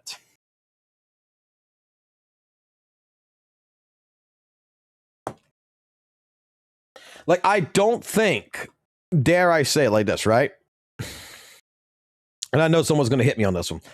I don't think that they're just doing like AI art now. Okay?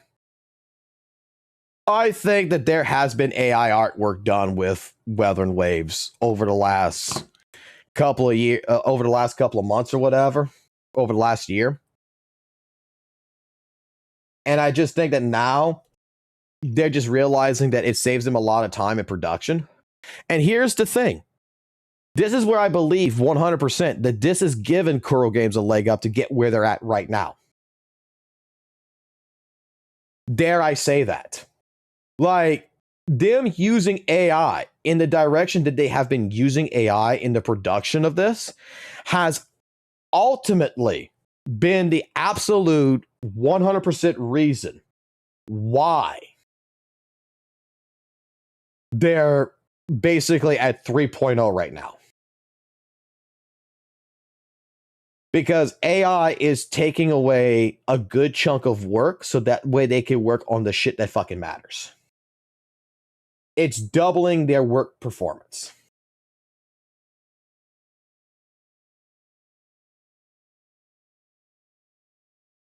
They could just, with AI, basically, I'll put it like this, with AI, they're just basically able to shit things out real quickly.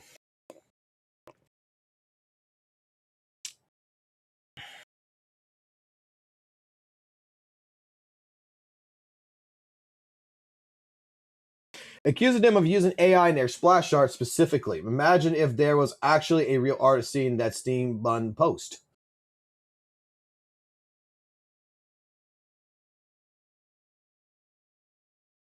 Dude, the Steam Bun post, like I said, it could have been two different concept artists. But there is some inconsistencies in that artwork that is related, that can be related with AI.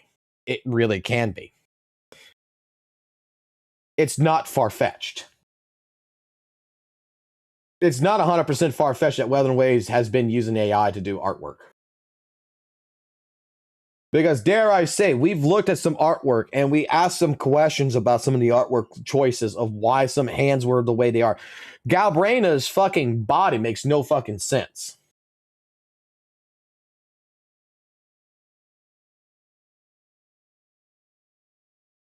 So it's not far-fetched of an idea that if they're using AI to produce the game, that they're using AI to also work in building the actual fucking artwork.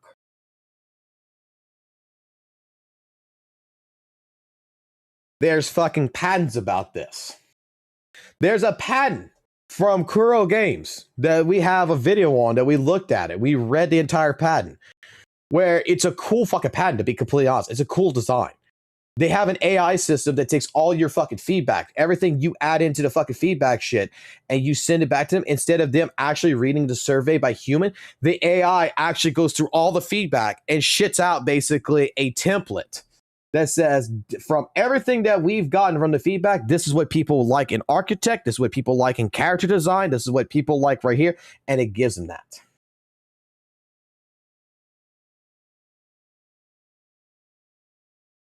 And I'm like, dude, that is so efficient. That is absolutely so efficient. So basically, surveys aren't really surveys anymore. They're votes. They're votes for the new content.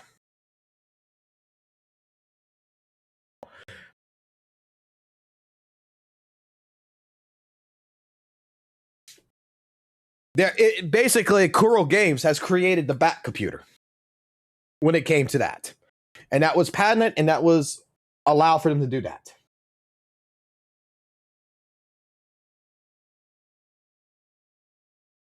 Like, I don't think, like I said, I don't think it's a bad thing. I don't think none of this is bad.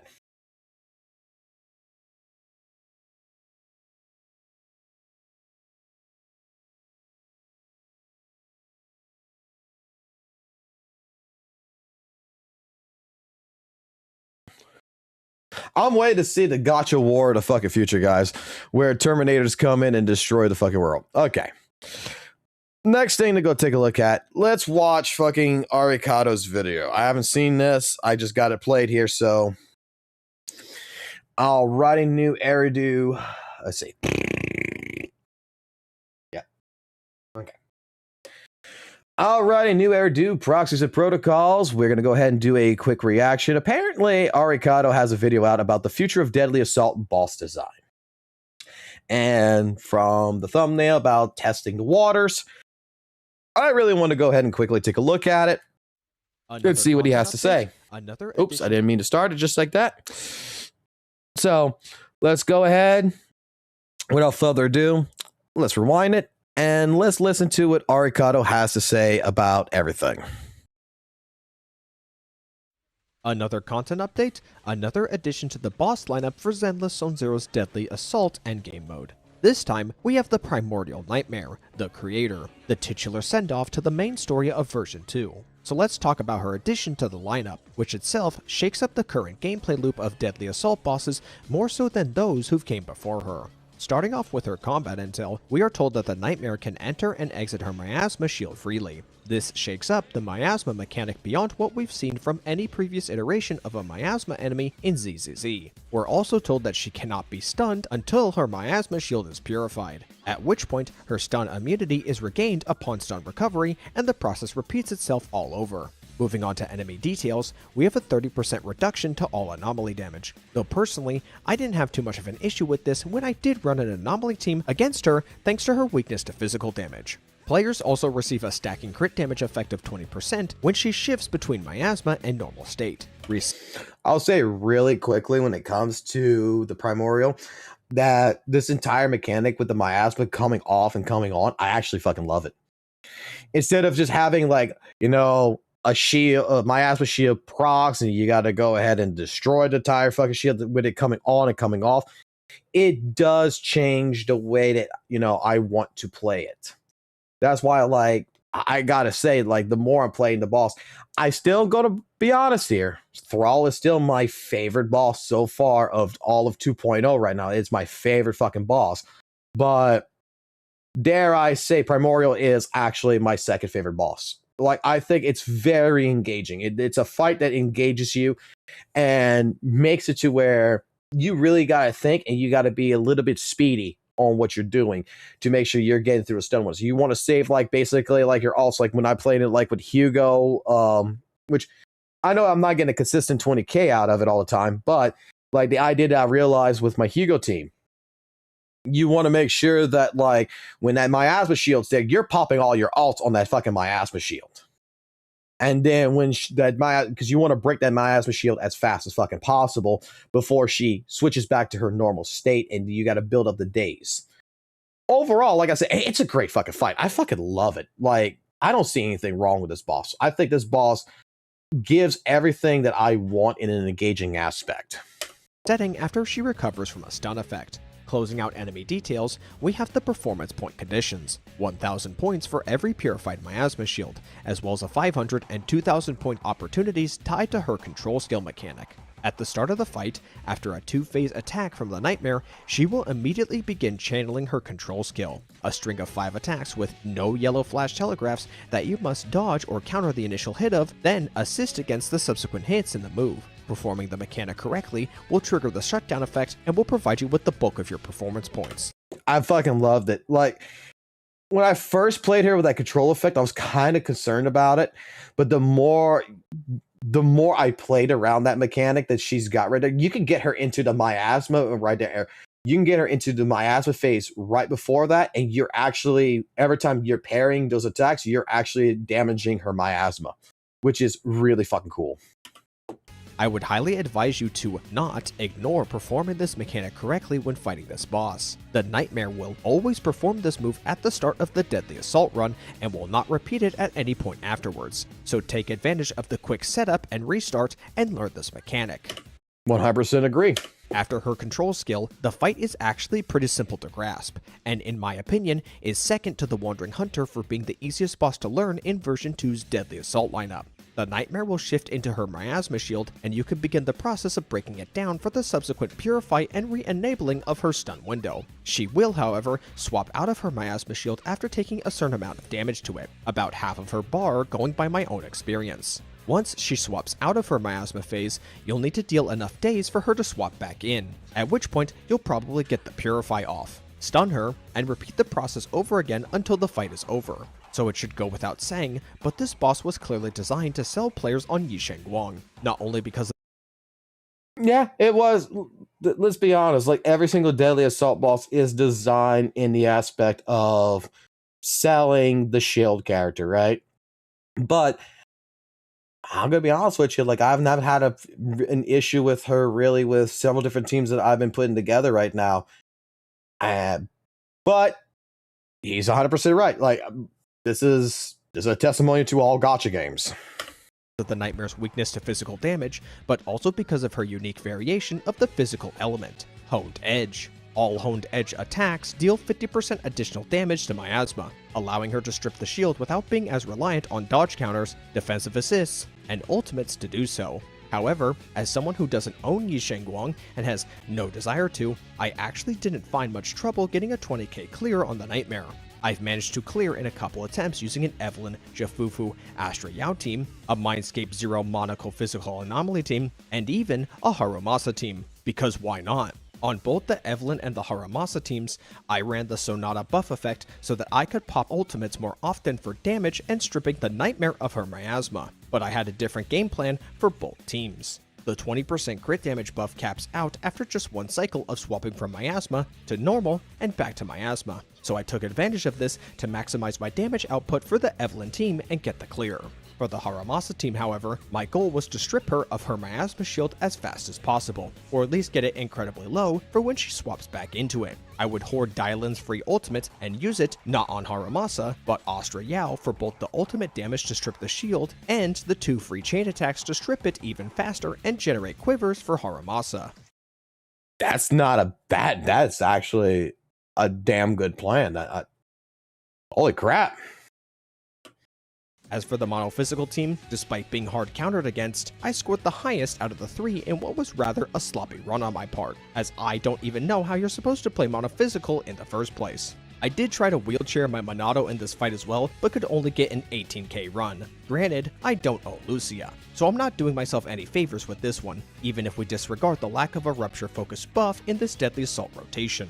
So, my overall thoughts on the Nightmare is that she definitely feels like a testing ground for the ZZZ team to toy around with their existing game mechanics. The control skill mechanic has the potential to develop in time into something that will really give hardcore ZZZ players an opportunity to flex their enemy knowledge and game experience. But it also feels like the developers are treading carefully with the introduction of this mechanic by putting it at the start to ease players in and not expect them to adapt to it in the middle of a fight, at least for now.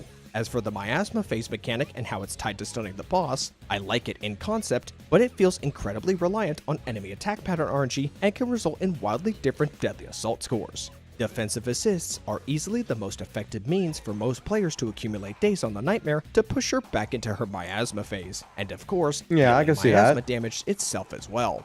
But that means the Nightmare herself needs to be attacking the player with moves that allow for defensive assists. Attacks, such as the one where she goes into the air and performs 2 back-to-back red flash lunges, leaves little room for the player to maintain a good pace of days and damage accumulation, and will have a negative effect on a player's run. This is just something I'm keeping in mind for now. Enemy attack pattern RNG hasn't really been a problem in relation to endgame clearing in ZZZ. but that doesn't mean the game will be 100% immune to it at some point in its life cycle. That's all I have to say about the Nightmare in Zenless Zone Zero's Deadly Assault mode. All I've got left to say is that I hope we see a buff to Nekomata as soon as possible, so I can have a go with her at the heterochromatic Harbinger of Doom. Not a bad video. No, I agree with the points on that. I agree with the points. But like I said, I think the boss in general, like, this is actually probably one of the better bosses that has came out. Like, Thrall, I'm going to be biased. I think Thrall is the best boss. I think this is the second best boss. I think that compared to what they have been doing for testing grounds, that I would like to see more bosses like Primordial. I really would. I want to see more engagement like this. More use of mechanics and doing weird things with the mechanics, like with Miasma. Because the thing about it, just for the Miasma shield to go off and on at will, that she could just turn on and off at will, is actually pretty unique compared to everything else that we have faced against. And I want to see more like this. But I think it's a great video from Arikado. No issues there. Alrighty. So yeah. Keep it classic, keep it jazzy, always keep it real. And keep up the great work, Arikado. Seriously. I did not think about like using like the hard Mazda team to your game plan there. That actually might work with Grace. If I use Astra Yao and just go ahead and keep swapping the Astra Yao to Grace, that might actually work. I want to see. I'm actually probably going to use that game plan. Thank you.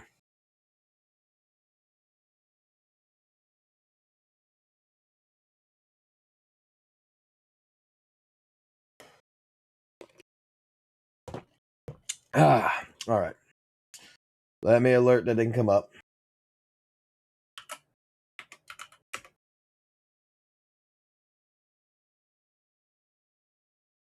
Hold on. I got to talk to my wife real quick.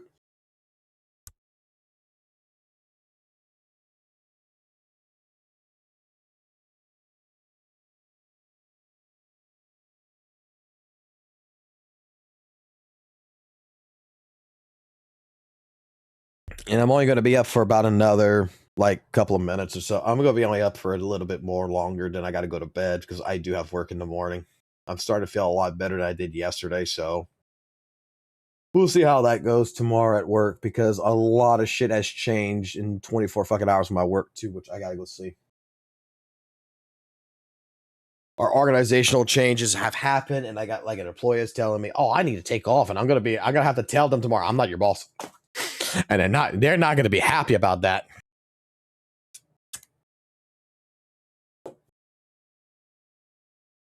They are not gonna be happy about that one. When I tell them who their new boss is. Oh hell no, they're not gonna be happy.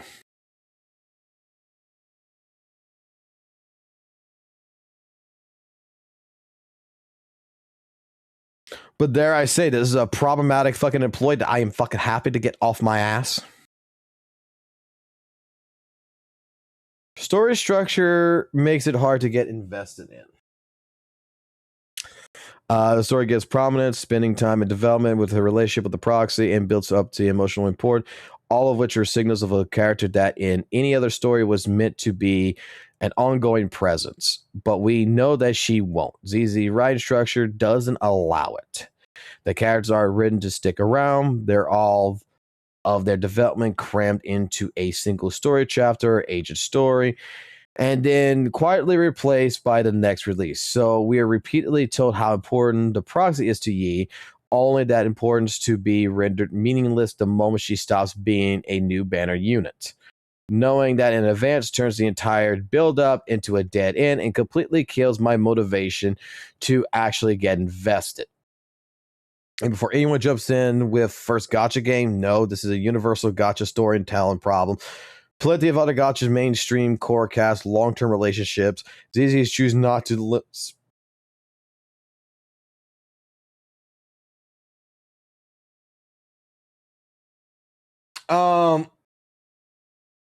Does this guy play ZZZ?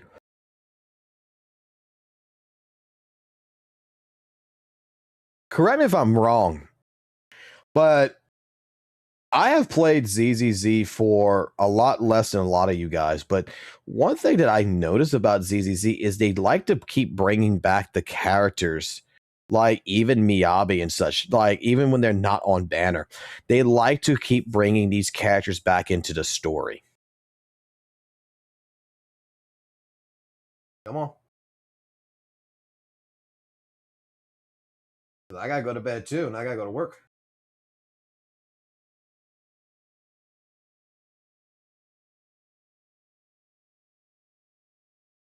It's fine, I got him.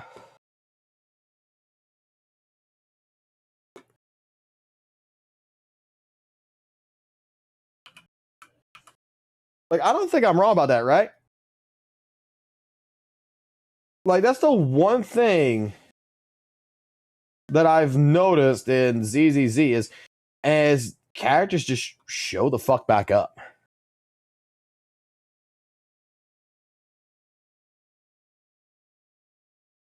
Also, I gotta double check something. Did they do something, or we're still waiting on this?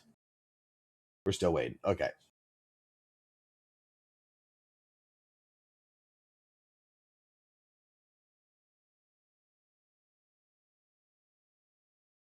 I gotta check something really quickly that is work related.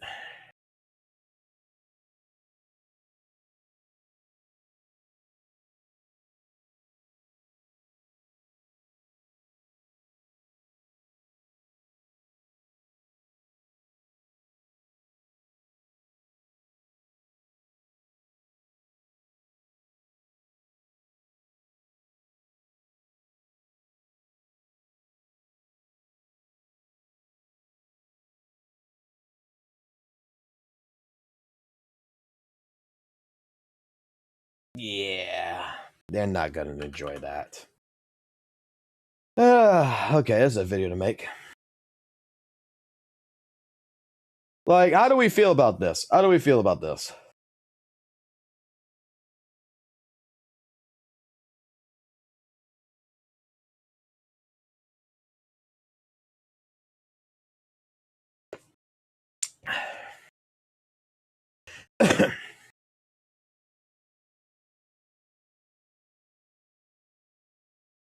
You know what, Melvin? I'm just gonna use what you just said there in a second. We're gonna record this. I want to record this video because this one's funny.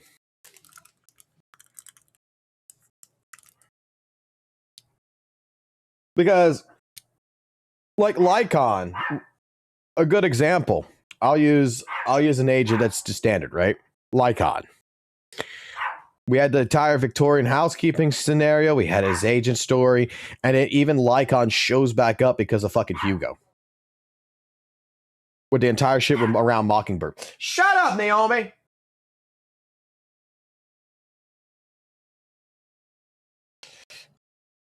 Even then, oh my god, that damn dog.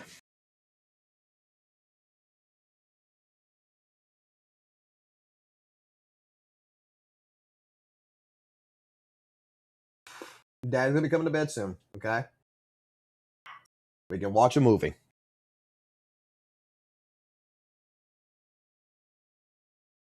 Lycon versus who the fuck is Calchera has been 2 fucking years. Fuck. Hey, we're gonna see Calchera, right? We gotta go to the new federation whenever the fuck we get there sometime in 3.0.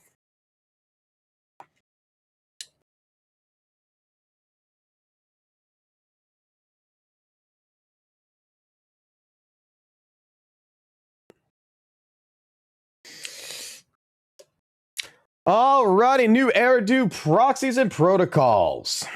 We're going to get into something here, and I am going to take away from my stream chat from someone named Melvin 4942 that, you know what, he made the best statement, and I'm going to give him the shout out on this, but I agree with the sentiment. Sometimes I question if people like myself is playing the same Zenless Zone Zero as everyone else when we see posters like what you're seeing right here on the screen.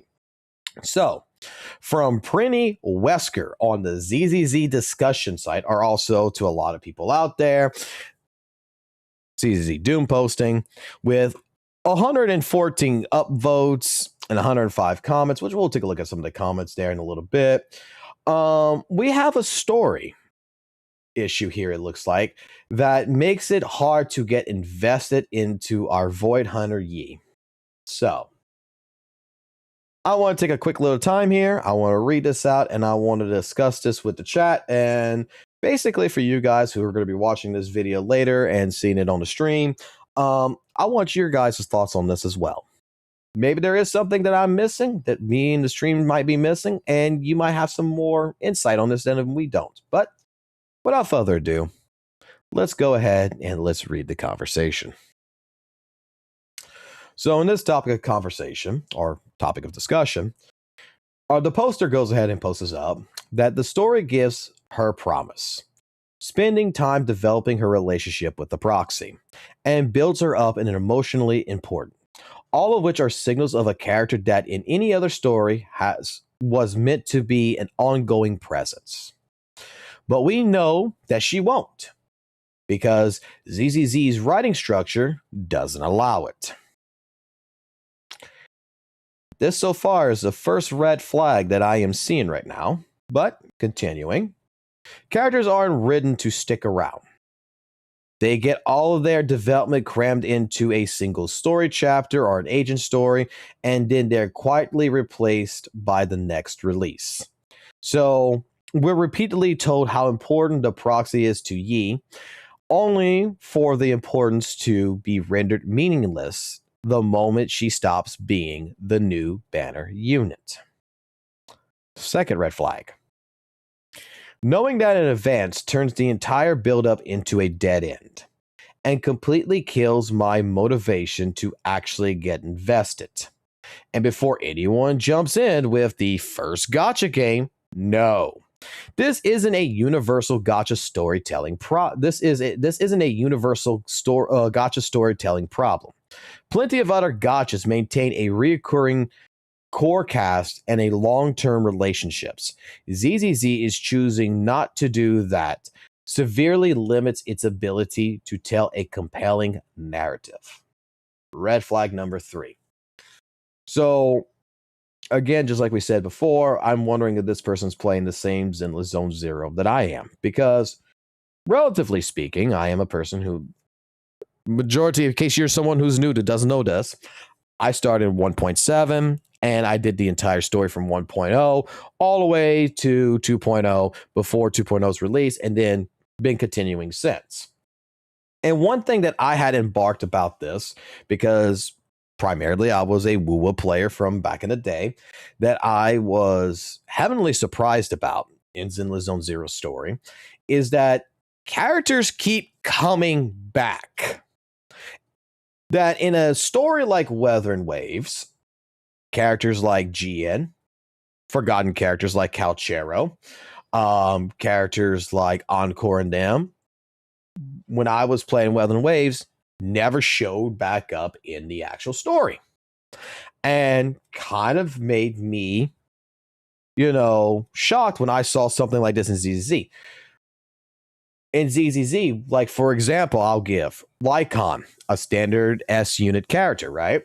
When we went through all of Victorian housekeeping, we got basically that plus an agent story, which told about Lycon. And then when we get into 1.7 and everything, when we get into the Hugo story, Lycon makes a return and gets more character development and is on the screen again. We have seen this with multiple characters in across that of Zenless Zone Zero, that they have their moments, they keep coming in, they're shining. Even with the latest story and everything else, with around like with Miyabi coming back in for the finale, basically.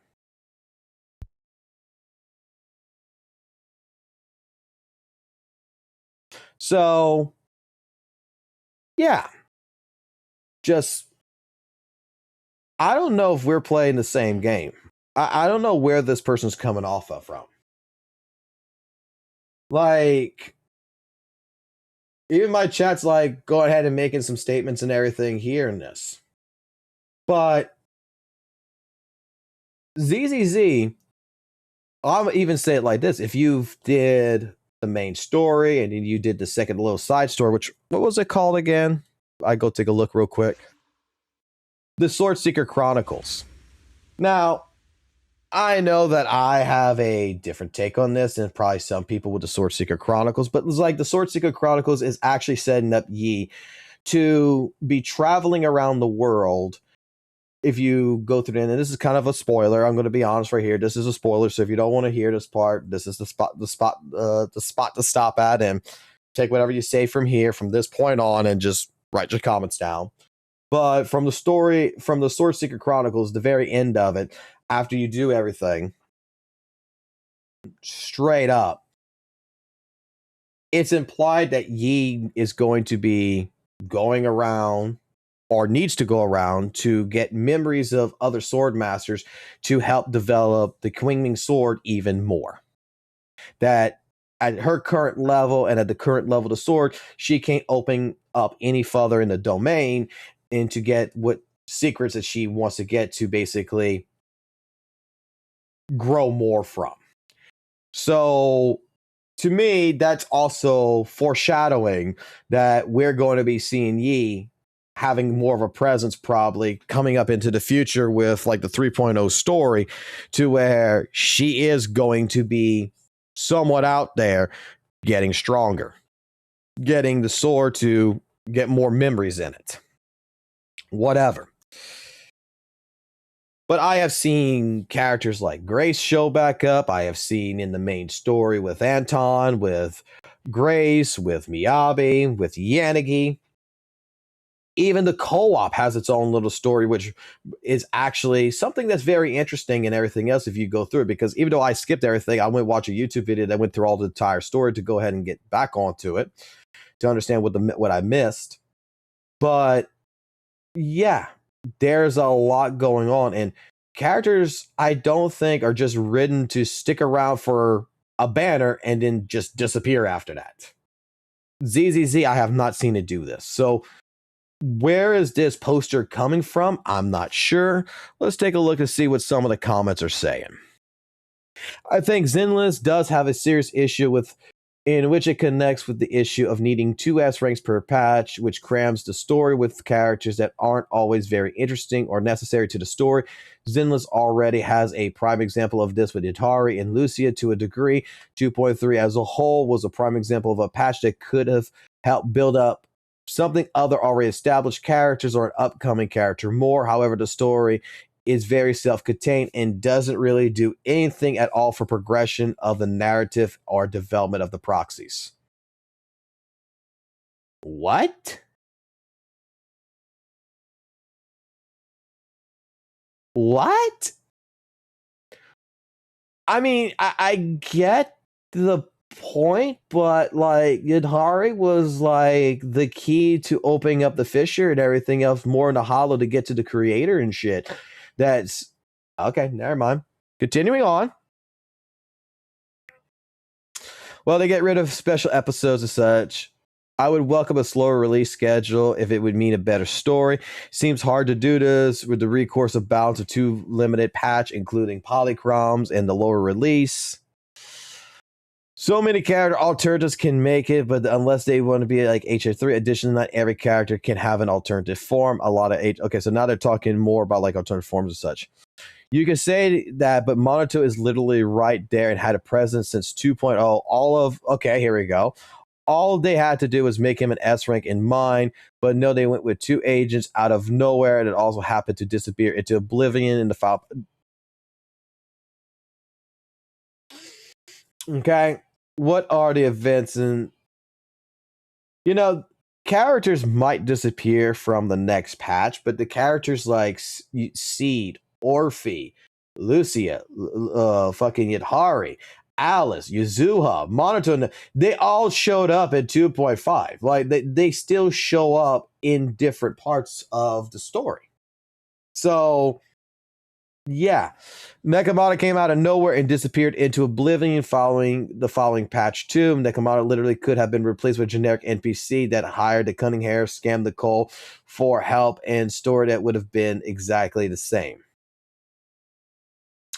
So yeah, I mean, this doesn't sound like to me like too many people would be agreeing with me in the ZZ discussion section of this.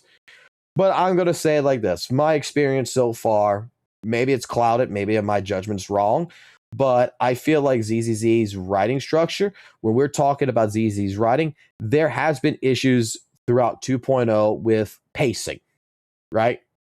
There has been some parts in it that might not need to have been there. Some things that was a little bit too long-winded, some things that could have been better explained, a little bit more fleshed out.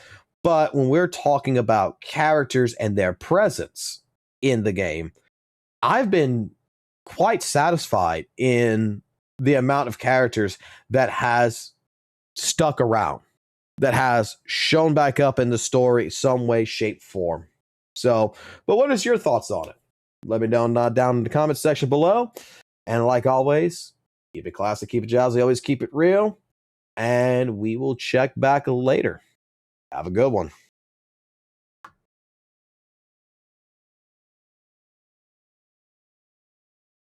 Why is the cat catching strays? I'm not sure. What you doing here for?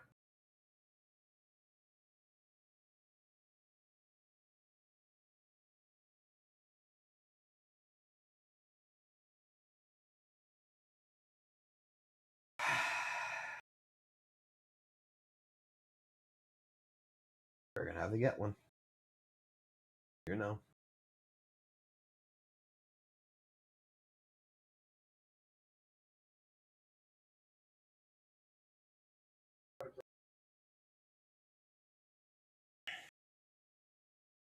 I feel like they haven't actually played Zenless if they think that they can replace Nekomata in the cat and mouse agent story.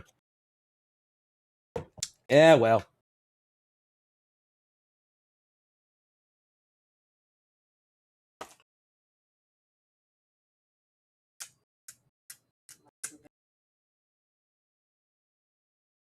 Yeah, you go to bed. I'll be going to bed here shortly. I mean, one character in particular, like there's several characters. Like, I haven't seen, like, you know, Seth in a fucking long time. But I'm sure, like, when the time comes, Seth is going to show back up, right? I haven't seen fucking who else? Huh? Is something the matter? I haven't seen our police girl, Jijuan, come in a while. I haven't seen Evelyn come in a while. Preparing to move out. But I think that when the story is appropriate enough to... Actually, no, we did kind of see Evelyn because we had the Astro Yao segment where they did the fucking concert and everything that Evelyn was there. Never mind. She did show up in the fucking goddamn 2.0 fucking story. Because she's the fucking bodyguard. That's when fucking the proxies and everything did the entire thing with Alice and Yuzuha on the beach.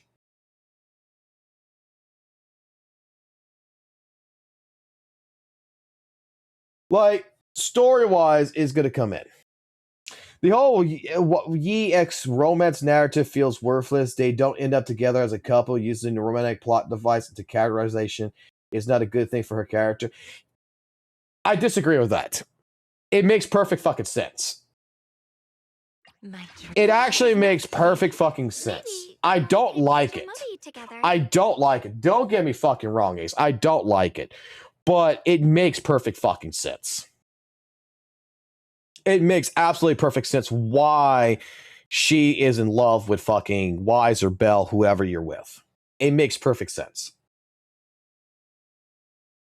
We might not like it, but storytelling-wise, for the personality of the character, for how innocent and sweet she is and everything else, the waifu bait she is, how they're portraying her, it makes sense. Because, dare I say, she's been in secluded fucking training on a fucking mountain doing her fucking training. Everybody's treating her like she is this fucking glass fucking globe. Like, she needs to live in a glass fucking house, right? Like, she's only fucking for one job, and you can't be around people. You can't be thinking, you need to go back in the fucking mountains, right? And then you got a fucking character like Wise and Bell that's standing up for her. That is like, let her fucking talk. It's her life. It's pulling that scenario to where, yes, she's got a crush on the fucking proxy in a sense. It's kind of romantic in a sense because it's the first time that she is being heard because she's too fucking timid to fucking actually defend herself. And that's why her other side is more brave. And that's why her other side's like, you know, my other side loves you. Probably more than anyone else because you're there for her. We've all met this fucking girl. We've all met this girl, especially if you've been dating and shit. We've all met that one fucking chick that practically thinks their life is complete other fucking bullshit, that thinks that they're worthless and everything else, and you just happen to do a nice fucking thing, and then all of a sudden she looks at you and she's just like, oh my God, you're my hero, I'm in love with you, make me babies. And you're not that interested. You're just being a nice person. We've all met this type of person. There's even guys that do this shit.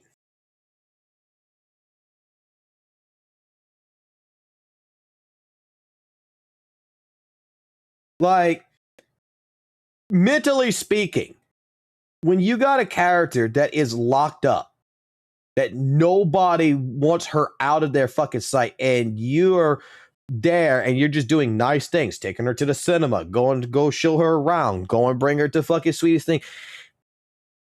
She's enveloping a fucking relationship with you, whether you like it or fucking not.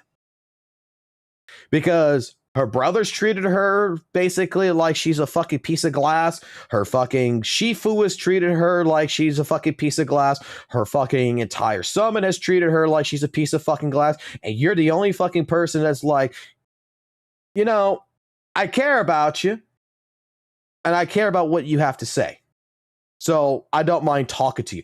It's basically like the scenario where no one else listens to her. You're the only one who listens to her. So yeah, she's got feelings for you. The trope is kind of more or less like overused in storytelling, but it makes sense.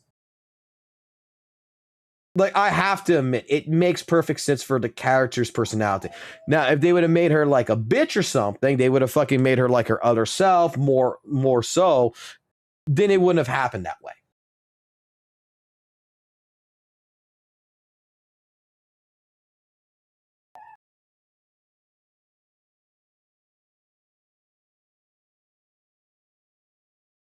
And also, we forget about that. She's also suffered from memory loss. So then when you're looking at fucking something you're writing here and you having to reread it 100 times and you're saying that I had a great day with Proxy, but my brother and everyone else was assholes, you might fucking with the memory loss be like, I actually love this person maybe.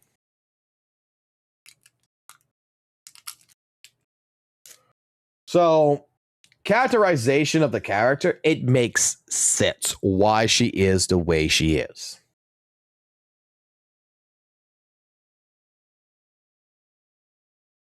And dare I say, if it would have been anyone else besides the fucking proxies, it would have happened the same way with them.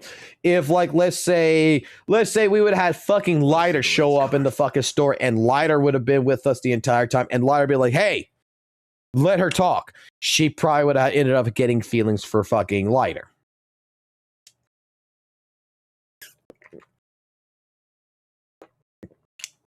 I always feel at ease with you at my side. The question is, would Lighter fucked her? That's the question. But that's kind of where, like, you know, in a sense, I don't like the character's personality too much in that regards. Is because I'm not for the waifu bait. I'm not the person who likes the sweet, innocent girl that from... Okay, best fucking trope that does this shit. Best fucking trope that does this. And it's even worse than this. Would be fucking like Rolina Peacecraft and Hero Yuli. Like, She's so mesmerized by the fucking bad boy that is not like anyone else in the fucking school. Everyone else is kissing her fucking ass. Everyone knows her as Berlina Peacecraft. They're all fucking bowing by her fucking wishes and everything. And then you got this motherfucker who's standing away from her, who's not engaging with her. She gives him a fucking birthday fucking invitation. It says, I would like to invite you to my birthday party. He fucking tears it up in front of her. And she fucking cries. And then when he fucking wipes the tear away, she's smiling like, oh my God, he actually likes me. And he says, I'm going to fucking kill you. Ever since then, established a relationship that this man is completely different, and I fucking love him. I love him because he wants to kill me. He's not like all the other fucking ass kissers.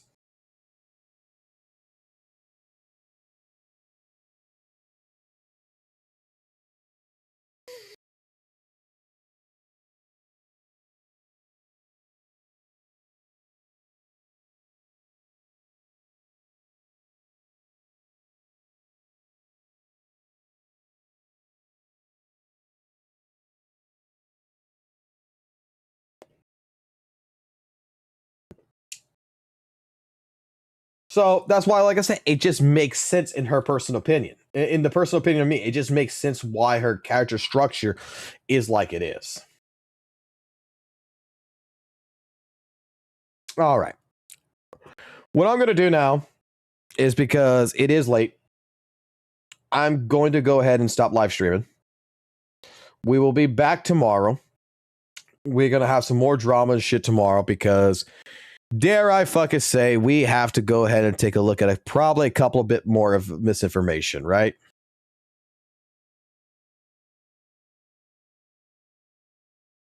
Like, I want to talk about this particular situation about Hoyoverse fucking going after people. I want to talk about this. Apparently, we have this right here really quickly that apparently ZZZ lied, that the misinformation's unreal. We need to discuss this. So two things in particular. I'm not worried about fucking Hoyoverse gave up on Genshin because I don't know shit about fucking Genshin. So I'm not going to try to... I'll let someone out there who knows Genshin better than I do fucking discuss that. I mean, we already discussed the fucking goddamn 2005 fucking revenue fucking is a disaster shit. In fact, did Gacha revenue update anymore? Because I know that they've been updating their shit.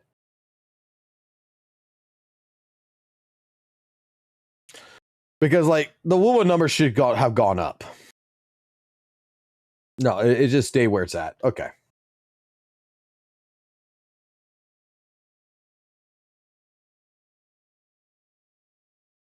January is going to look really good for ZZZ, I believe. I think January, because they took away a portion of the numbers from ZZZ because it was going into January 1st. So they corrected that mistake. And they're going to put the numbers for January in January and not in December, which is what they should be doing to keep it as accurate as fucking possible. That's why it's not fucking misinformation. Because I know what that video is based about because someone already told me what it's about. So January is going to look good for fucking ZZ when they're going to implement that fucking automatic fucking 10 million right in the fucking beginning.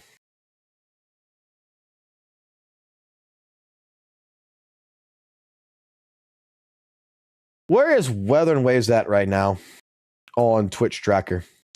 1,914 viewers. Where's ZZZ at right now? Probably fucking lower, right? I mean, I would be surprised if ZZ...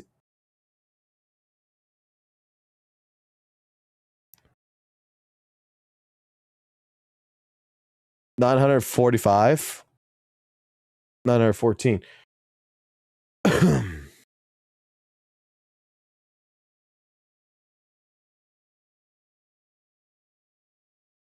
God damn, what happened to ZZZ? It's got 5,898 average viewers. Weather and Waves only got 2,000. What's going on here? Why has the tables changed so much?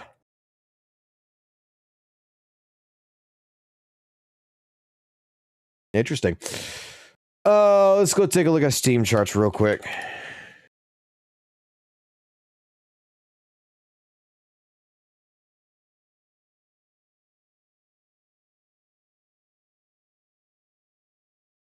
God damn. One of the ways is there like no content in WUWA right now? Is that what the problem is? Is there no fucking content in WUWA? Because that is a steady fucking decrease.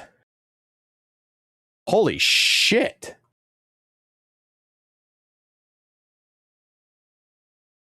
It's not maintaining on Steam.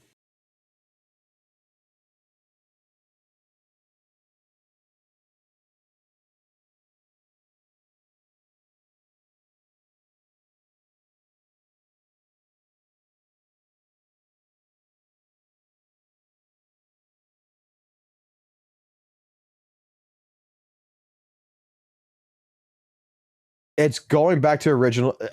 Did I not call this?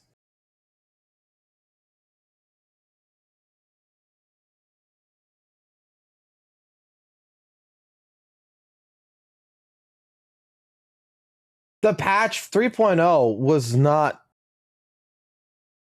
3.0 was not like considered to be like much of a fucking patch. Like Steam should be fucking higher than this.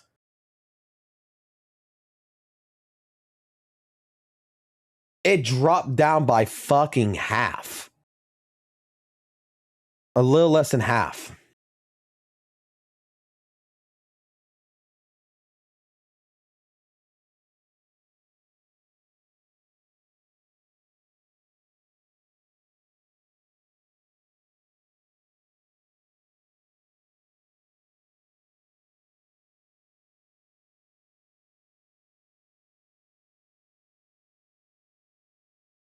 That's the thing. Like, dare I say that fucking WUWA's 3.0 patch was considered to be more fucking thing. Like, I want to go see like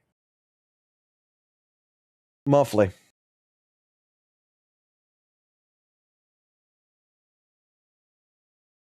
This is Redacita.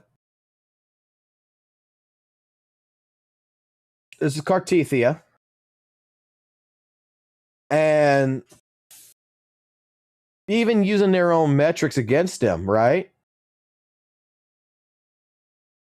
Like it had like 3.0 did not even match anywhere near the fucking interest level on Twitch as Redacita did. What the fuck happened? What the fuck happened to WUWA?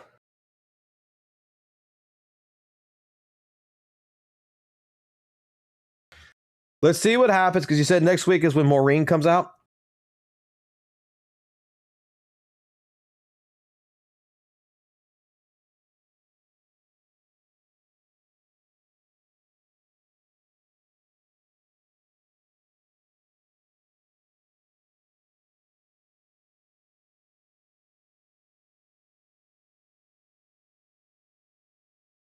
Shut the fuck up, Hoyle Shield. We're saving for we're saving.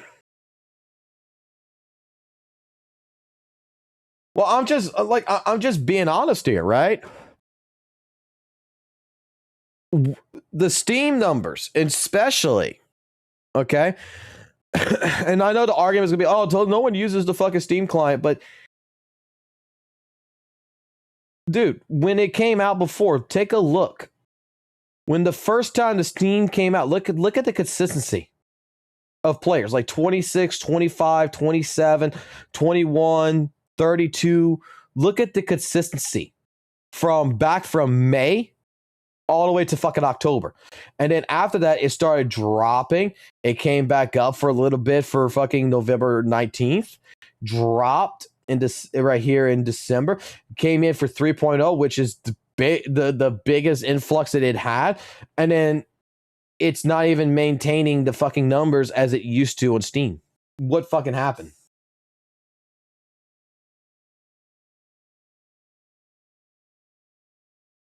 Like, critically, like, honestly, looking at the metrics that we can look at from this perspective, This is a failure. This is a failure of keeping a retention on Steam players.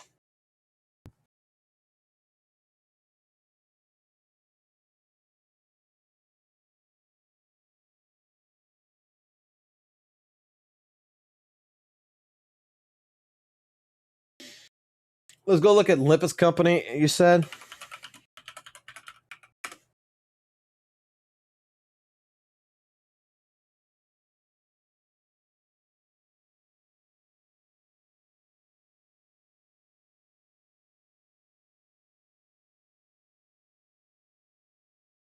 Olympus Company had a big approach, came back down, but dude, they had 122 fucking all peak. What the fuck? But they're maintaining their same averaging. Like they're going back to the same average right now.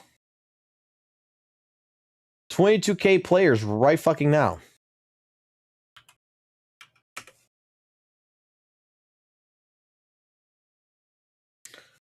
Let's see. It's Uma Musame. I probably spelled it wrong.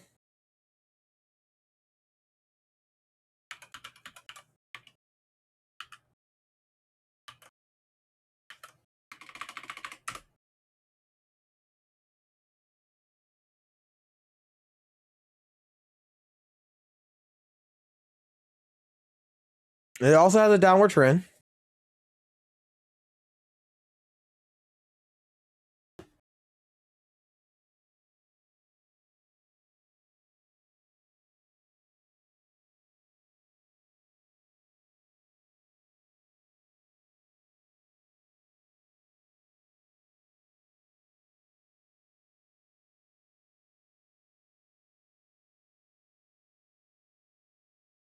But it's been basically maintaining the same average.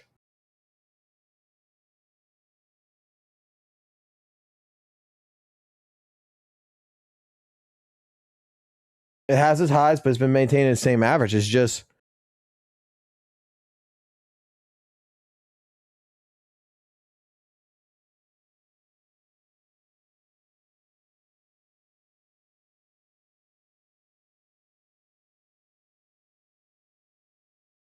Olympus is maintaining about 22 fucking K players. Wise Weather and Wade's only maintaining 10,000 right now. It's just a steady fucking decline since 3.0. This is weird. Like I said, like if you look at the previous fucking months,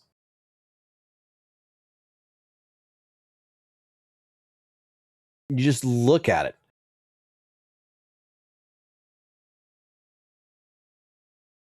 You see this healthy fucking fan base. You see a healthy fucking player base, right? And then something happened between fucking right here, basically right at the beginning of October to November, where it starts fucking doing its failing, comes back up, it's good, goes back down into a failing carcass, comes back up, and I would expect that like 3.0 would be doing like Renacita, but this is just like it's just maintaining a downward trajectory.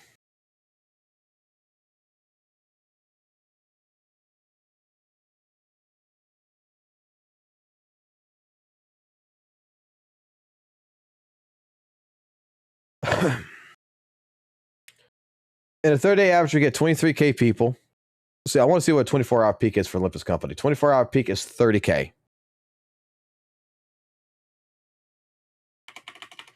24-hour peak for fucking Uma Musume.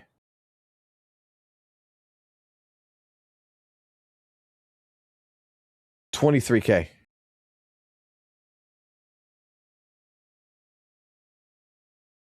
Someone's playing that shit.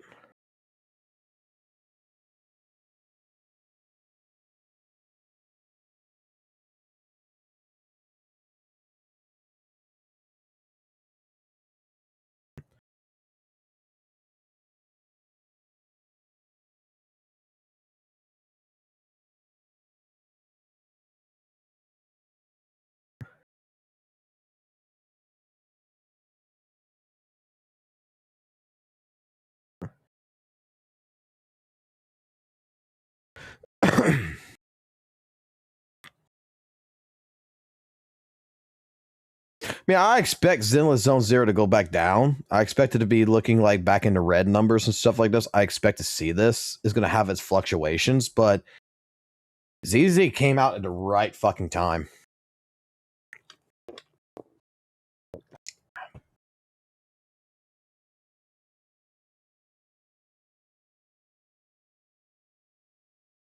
But like I said, I would expect that right now that WUWA would have something to it. Where the winds meet. I don't even consider it like a fucking gotcha fucking game or anything.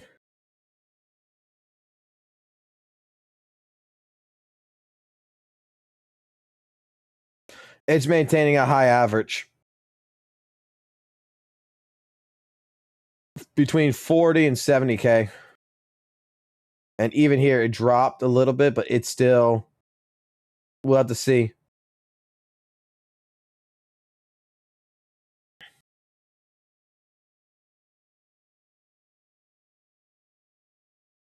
I don't compare... Like, look, let me put it like this, okay? It's a gotcha game, right? From my understanding, Where the Winds Meet is a gotcha game, but it's not an anime gotcha game.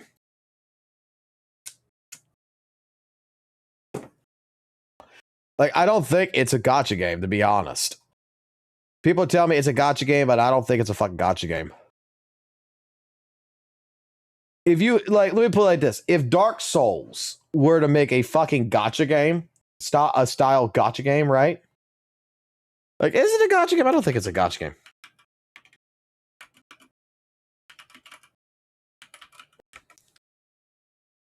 Yeah, it has a gotcha system, so it is a gotcha game. But when you look at this, this is not anime.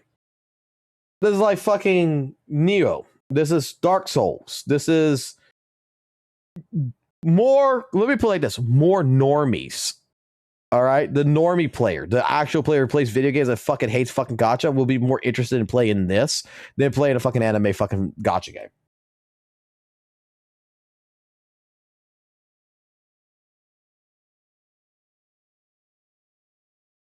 That's the point.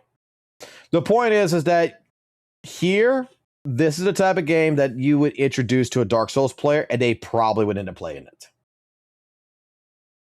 You try to show a Dark Souls player fucking Zenless Zone Zero, they probably won't play it. It's a different perspective.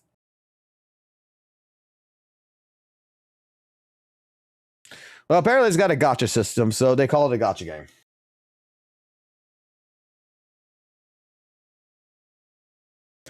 But no, I'm gonna call it, guys. I want to actually sleep before I go to work a little bit longer and be prepared for work. So I'm gonna call it. I'll check back with you guys later. You have a good night. We'll do a longer stream tomorrow. I gotta get back into my rotation of how I do stuff.